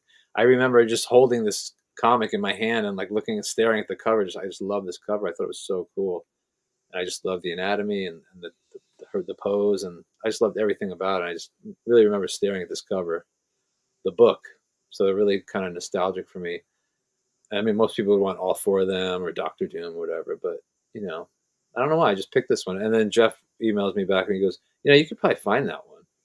You know, I was like, yeah, maybe he's right. So then I email Will Gabrielle, like, hey man, do you know where this cover is? He's like, yep. He knows where all the burn art is. Yeah, he had it. So I bought it from him, and at the time it was like the most expensive piece of art I ever bought. And then I felt so guilty. Oh, and I felt so guilty. I spent so much money on it. I felt terrible, and then I couldn't live with myself. I ended up selling it a couple of years later because I was so guilty. I was like, I really shouldn't have spent all that money on this cover because I think that was like 10 or 12,000. And you know, at the time, the most I'd ever spent was like, you know, maybe 5,000. So that was like a huge chunk of money, and I don't know. I just felt bad about it, so I sold it, and then I thought to myself, you know, I could have sold 5 other things and just kept it. I'm so stupid. But luckily, the guy that I sold it to sold it back to me. Well, We that actually, was nice. it Did was, you have yeah, to overpay to get it back, or no, actually not really. I don't know how many years went by, but I when I had that 250 whatever issue, I kept it. I sold all those, and I kept the 2 best pages, which was like a fight sequence, and he liked it, so I traded him those, and I gave him some cash, and he gave me this cover back. oh, sweet. So he Yeah, ended up. Yeah, I mean that's it a good wasn't much deal. more. Yeah, well, I was so happy to get it back, and it wasn't a lot more. It wasn't like today where you'd have to pay like, well, the last Burn FF cover was like $100,000, I think. That is true. So yeah, Who would have guessed? 5 years ago, who would have guessed? not me. I would have never have dreamt that. Yeah. No No, way. this is a cool one. I remember when this one was on the newsstands too. I Yeah, mean, nobody drew Rebel quite like him, and it's so unrealistic, Rebel, but he did it in such a way that it was just so yeah, dang cool. I mean, Burn level. yeah. Yeah, I always tell for me, nobody could draw like a vine in the Savage Land like John Byrne, or a mountain in the yeah, I always was so impressed with the amount of detail he would put into things that weren't the characters. I mean, and he drew them so well. It yeah. always He drew everything. cared. Well. He drew everything well. That's what I mean. He just everything. You know, I really think he was one of the. I think not one of the best artists to draw the Thing. I think his Thing is perfect, and that's how everyone should draw him. I No, just I liked the way he drew the thing too. I mean, there's other good ones, but yeah. Well, but again, it's back to you love Byrne, and so then he's drawing the thing. I mean, Byrne drew Colossus damn well too. Yeah, oh, he drew everything well, He drew he drew over. You could I do can't think of a no character back wrong in that in period my where eyes, you know? he drew everybody great. But, Uh, I actually had Arthur Adams do a recreation of this for me. oh really? I did, I had him do it, and then my first regret was that I didn't tell him to leave room. First of all, I didn't tell him to do it on 11 by 17, so he did it on this weird sized paper. And then I didn't ask him to leave room for, like, logos and stuff, so it didn't really have room for that, so I ended up selling it. I didn't like it enough to keep it. Uh, I had a bunch of art items. I had like 6 pinups, and I had a bunch, so I just kept a couple. But well, that happens uh, with commissions sometimes when you yeah, it didn't come out as good as I wanted it to. But Eric De Los Santos has that now. speaking of Art Speaking Adams. of art item, yeah. So like I said, I had like 5 or 6 of those pinups he did. They were all beautiful. And then this one was kind of like, okay, I'm gonna buy this, and this is it. This will be my example. So I actually have another art items, but this is like and I'd seen this in someone's gallery years ago, and I loved it. And then it came up at a Comic Link auction, and I bid, and then it was a lot. And then I saw Arthur at Comic Con, and I said, "Oh, I have this. This is the sketchbook 6 cover." It says on the bottom left, right? Is it a 6 or 5? I can't read that. Yeah, it's 6. 6. So this was his sketchbook 6 cover, and he's like, "What'd you pay for it?" And I told him, and he said, "I think I sold it for more than that." And I was like, "Great, this is good. Good. That's what I want to hear." I guess this is like his take on Snow White and the Seven Dwarves, I guess, or something. No, that's awesome. Yeah, I love that. It's beautiful. It's just so detailed. You could stare at it for hours. Well, I do always tell people, and it doesn't always work out. Be the second buyer on a piece of art. Yeah. Don't be the first. Well, this one you should be the first because you get it for $1,000 instead of 40,000. Were you the first on this one? Yeah, this is the one I got on eBay. Oh, this is the one. This Okay. is the one. Dang. Yeah. So it's got Mazzucchelli, Miller. This was like to me the greatest Daredevil story ever. And Daredevil fighting Nuke and Kingpin. I mean, what more do you want? Right. It's pretty good stuff. I didn't realize this was from that first set, but Yeah, this has been around for a while. Um, I'm still waiting for the Batman stuff to hit the market. Wouldn't that be nice?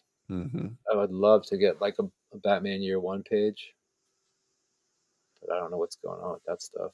I guess Dave's got a piece, right? Yep. Did he tell? Oh, he told you that story on his interview. Mhm. That's true. That's probably the only piece that's out there right now. But yeah, this is killer. I mean, it is stunning. I love it. It's just Well, I'm glad you held on to one. I mean, yeah, me too. I had these 3. these are so easy to sell for I anybody that know. yeah. I mean, that's the thing. So It's funny. I originally, when I was raising money for my house, I was going to sell this. This was in the batch for sale, and then Heritage. By the way, I got to praise Heritage. Like they were great with me. They gave me money up front for my collection, and um, they were awesome. They were really helpful, and they addressed all my needs. And uh, but after a lot of stuff sold, I realized, gee, I could actually keep this one because I didn't really have to sell. I met my goal, so I actually yanked this one back. I said, let me have that back, but this one almost went.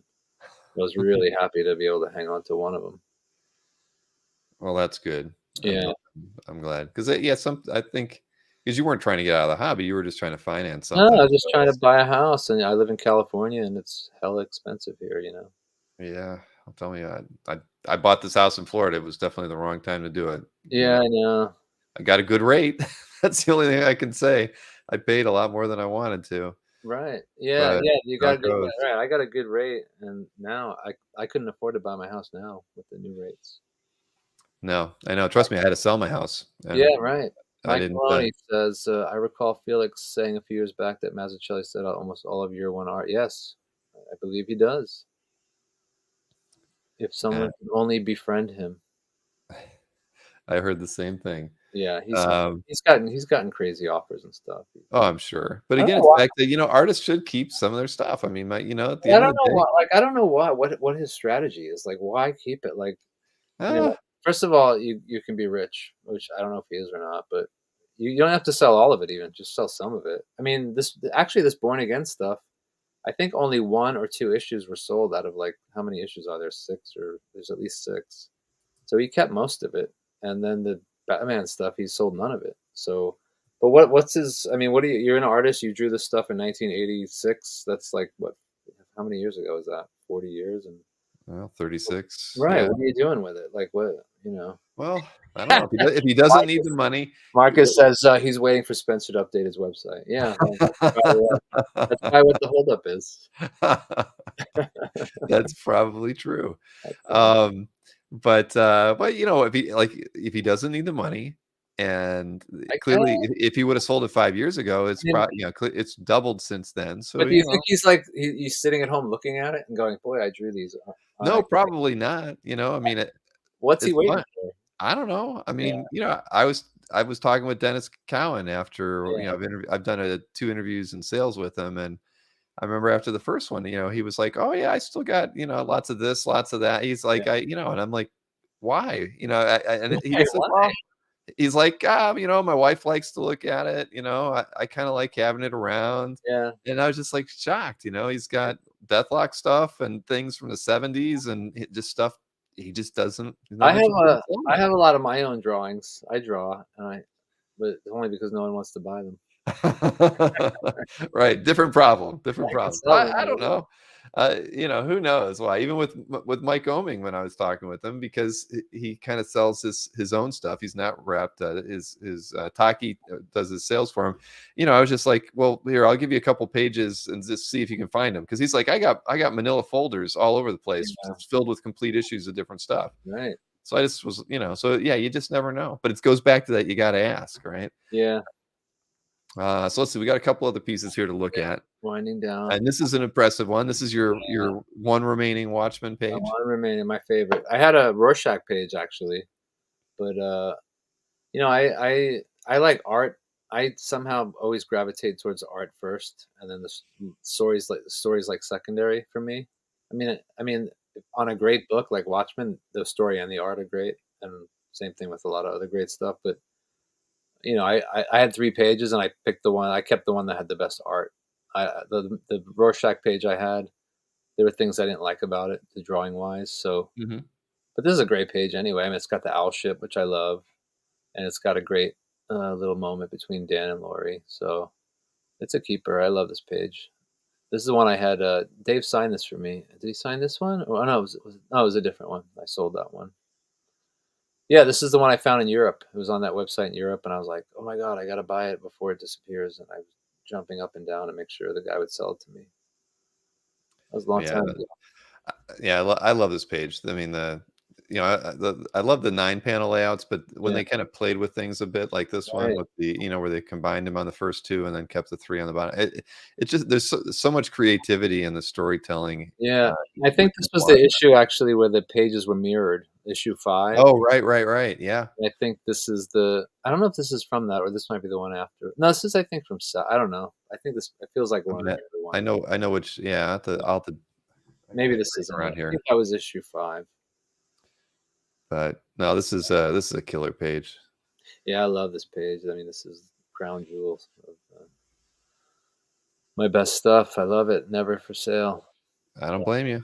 Well, this one's gonna go to the grave with you. Well, Maybe maybe not to the grave, not to the grave. but this is actually the last piece of comic art we're gonna look This at is tonight. it. But we do have one other thing to talk Oh about. yeah, yeah. Let's look at the. I mean, this is if you like Frank Miller and you like Dark Knight Returns. When I started collecting, this was like the dream. Like, oh, could I ever own a Dark Knight page? Like, God, wouldn't that be amazing? It was like, because the one I had seen was 5,000 when I'm spending 500, and it just seemed unattainable. And then the deeper I got into the hobby and started spending more money, and then some of the pages were attainable. And it's actually funny. I went to L.A. for a holiday to my wife's grandmother's house, and there was an auction, Heritage. It was a Sunday night auction, I Mhm. guess. Was it a Sunday night? It couldn't have been, but there was a Dark Knight page, and I bid on it, and I had to drive home, and I told my friend what I bid, and he was texting me or some messaged me in the car, and he's like, "You won it." He's like, "You won the page." I'm like, "Really? I won it?" I was so happy, and I get home, and he was wrong. I didn't win it. And I like on half the ride home from LA to San Diego, I'm thinking to myself, I got a Dark Knight page, and I did not win it. But not long after, luckily, this one came, and I love this. This is the best page that I had a shot at, that I could actually was available to me to buy. So I had there was a couple I had a run at where I could have got some, but this one was the best of the bunch. Actually, Scott Williams told me this was his favorite non superhero page in the book, and it's a great page. This is one of those pages I really remember when I first read Dark Knight. I remember just looking at these panels, like those top panels of them drinking and their hands and the shadows on. I'm just staring at this page, like, how do they draw like this? It's just so beautiful. And if you read the page, it really sets up the whole book. It really tells you what's happening. It's great exposition. This is where you find out he's been retired for 10 years. You find out that something happened to Dick, and it's a great page. I mean, it's a great story page, and it's a beautiful page. And also, what year did I pick this one up? Oh my God, a long time ago. I don't know, 15, 20, 15 years, I would guess, probably. It's been a long time. Was this an auction or something from another No, book? it was a guy, I think probably on CAF. A guy on CAF had it, and he put it for sale, and I think no one bought it right away. And I said I want it, and we worked it out. Well, CAF is good for a few things, Oh isn't it? yeah, and then I have to go also to say about Dark Knight, my own, Yeah. my own preference. Like, uh, I don't know if you ever noticed this, but like the early books, the first two issues, I think, Mhm. are inked by Klaus Janson, but then the later stuff is not. And they had a falling out. This is actually like what ended their friendship, working on this book. And if you go, I have a blog. If you go to my blog, somebody that knows Frank and Klaus commented on my blog on this page, and he tells this whole story of like what was going on. And he it was anonymous. He didn't sign his name, but it was somebody that was on the inside. But they stopped talking, and Frank Miller didn't want him inking the book anymore. And Frank started inking a lot of it himself. A lot of the later, you could see the difference. It's pretty stark. And Sure. actually, uh, people that inked it, surprise inkers that helped out. Bill Sienkiewicz inked some of the Dark Knight, and Todd McFarlane, of all people, helped ink Dark Knight pages. That's a A little hard to little imagine. bit of trivia for you, but you can see, if you look at, even as a kid reading it, I was shocked. I love the first issue. I think is perfection. And when by the second and third, fourth, the third and fourth issue, it's like the artwork is so different. It's like totally different, completely different animal. And I'm not a huge fan of the later stuff, so I was really wanted an early page, you know, Well, you did well. one that Definitely. Dave Mandel doesn't have, stashed away somewhere. The few that are out that were out there. Yep. Dave's gonna open a museum one day. I Yeah, don't or I, I something. hope I get invited. Yeah, me too. Many of us hope we get invited for I've that. invited myself to Dave's many times. He hasn't ever taken me up on the offer. I always hear stories. Frank Cho tells if I think he was there once with Morgan or something, and he Yeah, always talks about just art everywhere, and just the stuff that he would pull out of drawers and things. So, yeah, that's a trip I'd love to make one day, yeah, without question. right. Me too. Thanks, B&G, whoever you are. B&G, yep, a lot of B&G. nice, yep, exactly.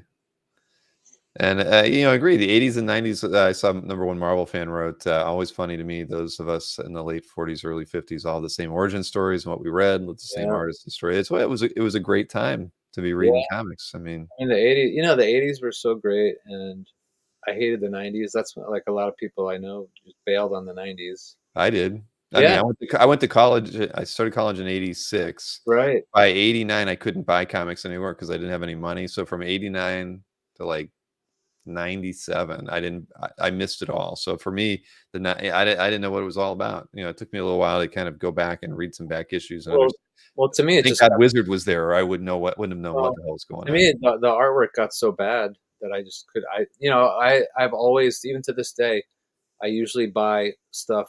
If I like the art, I'll buy the book and just try it out. Hmm. In the 90s, like I hated everything. I just stopped reading. I just like, nothing appealed to me. And that's why I was so happy with like, the 2000s was like also was like a golden age. It was such a great time. That's the next, I think, a great period because like you have Alan Moore's ABC books with League of Extraordinary Gentlemen and Tom Strong and Top 10 and Promethea and all they were Terra Obscura. I just got into. I love that. Such great stuff. You had Why the Last Man, Ex Machina. Um, I mean, Alias. There's so many great books coming out in the 2000s. So many great things. So it was a great period, I think. My Yeah, friend was asking about my blog. yeah. Where to find that? Because it It's isn't linked on. tonymarine.blogspot.com. So there you go. I guess if you probably type in Tony Marine blog, Yeah, if you type in Tony Google, yeah, blog, let's see what you get. I bet you that'll find it. and you'll see. Yeah, there it is. I, me, mine. I mean, mine. I'm a Beatles fan, so that's There you go. So that's all you got to do. Type in Tony Marine blog yeah. into And you'll Google, and see you'll number see one. all the great stuff I sold to buy a house, and some of the great stuff I've owned over there. I was really lucky to own some great stuff. This Adams Batman page. Oh my God, it's one of the. You have to go look at it. It's on there somewhere. Really great I'm page. scrolling through it now, but yeah, I'll link that into Sure. the description when we're done here tonight too, so people can easily find it. So why don't we talk about One more piece. this one more piece? Not And comic art. Sorry, gang. nope, not comic art at Okay. all, but Well, this is the grailiest of grails, I call it. This is the. I mean, it's not comic art, but um, these were books I read. This was the Chronicles of Thomas Covenant. This mhm, is from like I the read late. them too. Oh, you read them? Oh yeah, no, Oh yeah, it's a I've read fan. this here. I've read this series like 10 times at least, over and over. I keep reading it. I read it, and when it came out in the '70s, I loved it. I was a big Dungeons and Dragons player back then, and when I saw these covers, I was like, "That's Dungeons and Dragons, man! You got your wizards, you got your archers, your warriors. You got everything. This is what that world looks like. And then I read the books because I love the covers, and then I love the series. I think it's a great series. Um, so when I started collecting comic art, I thought, oh, maybe I could find some of these covers. And so I started looking, and I swear to God, I looked for 15 years. I couldn't find any of them. And I used to say to myself, gee, I might die and never see one of these covers. Wouldn't that be sad? And never know where they are. And then finally, about 3 years, 4 years ago, that cover, the green one, shows up on eBay. And I shit my pants. I was like, are you kidding me? And I contacted the seller and I tried to buy it. And they're like, well, we're just going to let the auction run. And I bid a shit ton of money. And I bid like a record for his auction records, probably like, $2,000 or $3,000. Right, and this is Daryl Sweet, but for Oh those yeah, of you who Daryl are not, Sweet. If you don't know, he passed away a few years back. yes, he did. And I was in touch with his rep years ago because I was trying to find these, and she's like, he sold those long ago. They're from the '70s, so he had no idea where they were, and so I bid over 20,000 for that painting, and luckily I won it for a lot less, but I was willing to go. I had to have it, so I was super thrilled to get. That was like one of the most surreal. I mean, I looked for those for 15 years. And, with comic art, you can say, oh, I want a Dark Knight page. And there's like, how many are there? There's two or three, 200 of them. There's three of these covers. So it's like, you don't get to, they're hard to find. So, Exactly. but they're ones, so I am looking for these if someone wants to help me find the rest. I'll tell you, I will tell you the sad, sad story is the bottom right one. He had that one when he was alive, and I messaged his agent.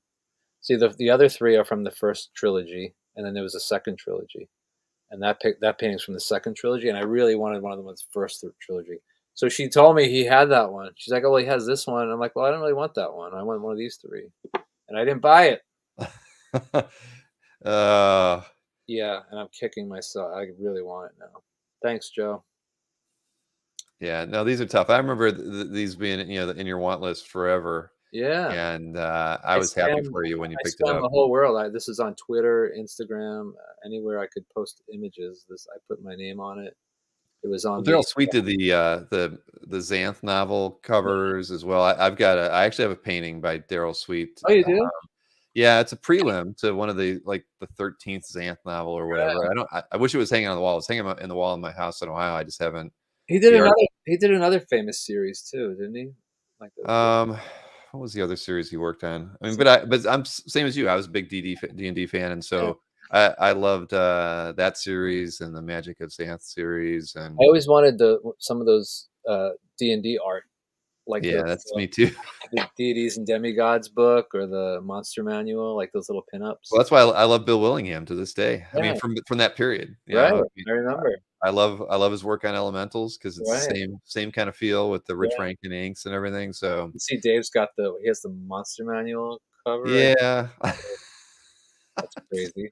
he's got all the good stuff. I But remember I found Jeff D. Remember Jeff D? I love Jeff D. Yeah, He's my I favorite. actually I have some of his Villains and Vigilantes artwork. Believe You it or not, do? I do. Not Yeah. I mean nothing major, but character spots. You know, how, like in the manuals they would have like Yeah. drawings of the villains. Is it in your gallery?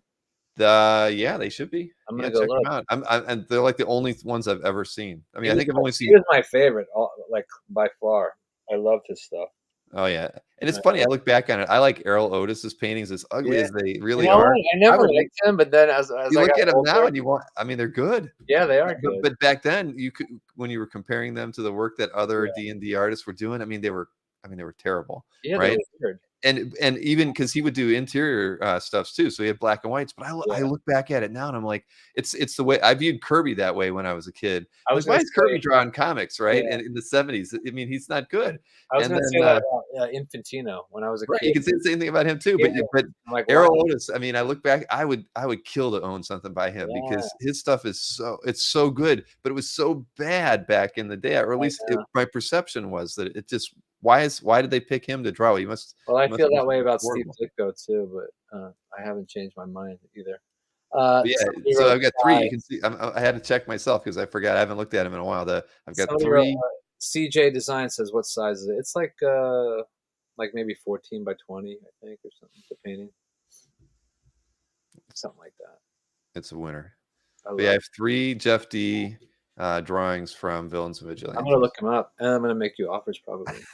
Never gonna sell. They're so hard to get. I got all those are all I eBay see buys. I it. mean, let me see, when were they added to CAF? 2007. God, All of them in 2000. I must have got them all together because I posted them all on the same day on March right, 31st, 2007, right. and they were like in a lot on eBay. You know, and I think they even said Villains of it.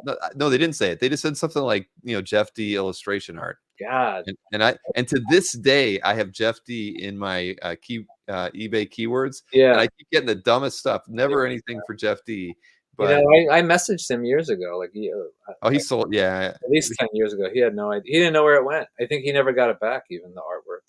He most didn't know. likely. I mean, I'd love to because he did. Didn't Jeff D did the main image for the Villains Vigilantes Well, I know box, the stuff and that I love that he did was all the deities and demigods. Like he did all the Norse gods, like Thor and Loki. yep. He did all the Egyptian gods, which were super cool. And he did he did Elric. Oh, It's did he? No, I wasn't familiar with that. yeah, they had those Stormbringer and what was Elric's brother's name? I forget. But he did all those characters. Wow. Yeah, he was awesome. Jeff was awesome back then. So yeah, he and Willingham were my two favorites that Yeah, I were liked yeah, Willingham a lot too. Errol um, Oates. but Errol Otis. I used to What? hate him too. I used to oh, I Errol. bet you on I'm just kind of curious. How many pieces on CAF are by Errol Otis? I mean, I'm gonna start buying them. That'll be my new passion. uh, yeah, probably not a whole lot, but I'll have to look around because I don't think I've ever seen anything by him Me neither. available for sale. It's weird because he did a lot of work Yeah, in a day. I'll have to dig around, but Tony, this was a yeah, lot of fun, man. it was. I am so glad that we could do this, and Yeah, me I mean, too. Thanks for doing this, and I wish we would have done it a year and a half ago I before know. you Well, we sold can. Let's do another show of all the stuff I sold to get my house, all. and then I'll end with a picture of my house at the end. Right, exactly. All of that equals this. The great things I used to own. It was Well, worth I it. mean, I there's kept worse putting things to stuff. sell your art for, like a miniature golf No, course. it was worth it, and no, I'm sure that was worth it to It you. was I got a lot of fun out of it. But the thing is, I've thought about that same thing though. I mean, I'm sure you were able to put a really nice down payment down, or I did you? did it. I mean, we wouldn't be able to do it without. Right. Uh, Yeah. I and mean, I I got to keep great stuff. And we're getting old, and even just to be able to say I own this stuff, at some point, I talk to guys, and they're like, "Oh, I'm going to take it to the grave, and I'm going to put it in a museum." And I don't really like that idea. I think I like that collectors have it in their hands. I don't want it to be in a museum because that Leonard Starr art that I collect, the on mm, stage stuff.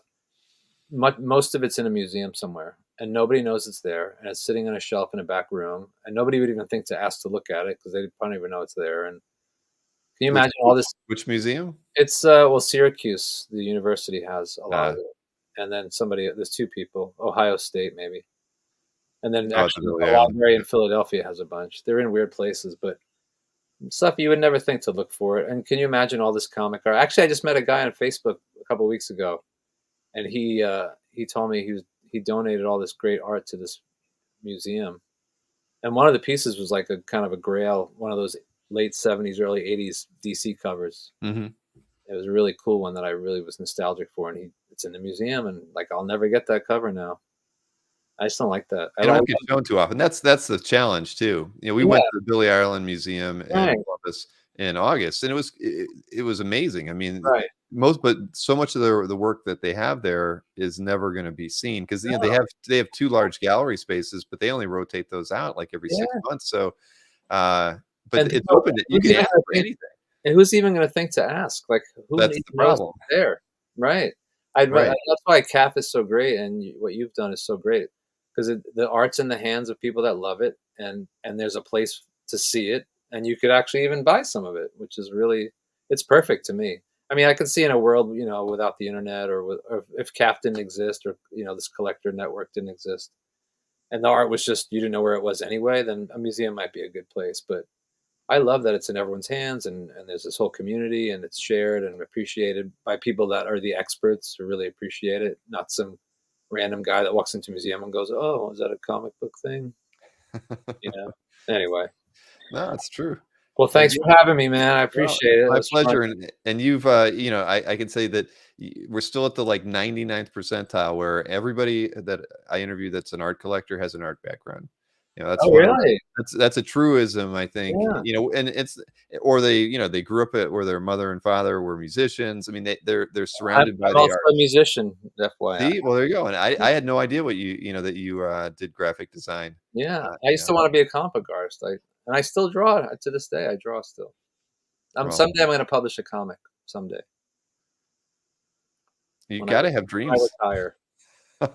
I always think like I've got a great story in me too. I mean, I wanted to be that's why I went to art school too. Just Oh, same nice. thing. I wanted to, I just found I was not good as I thought I was, but Yeah, but I still enjoyed well, it. I figured out, like, I like to draw superheroes, but I didn't wanna draw cars and trucks and buildings and roads and trees, and I'm like, "Maybe comic art's not for me."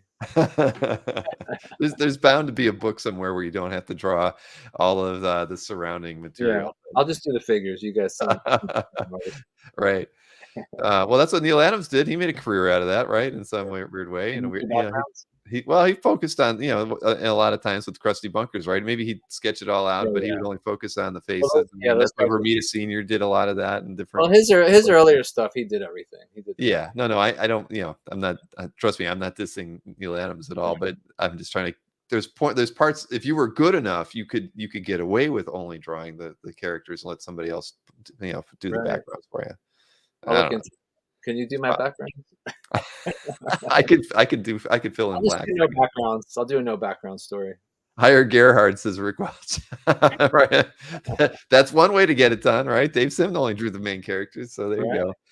There's precedent for There's that. hope for me yet.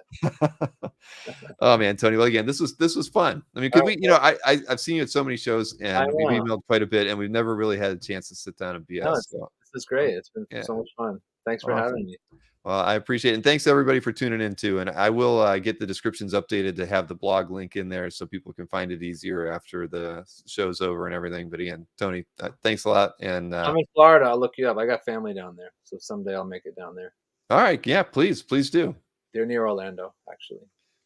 All right. Good night, everybody.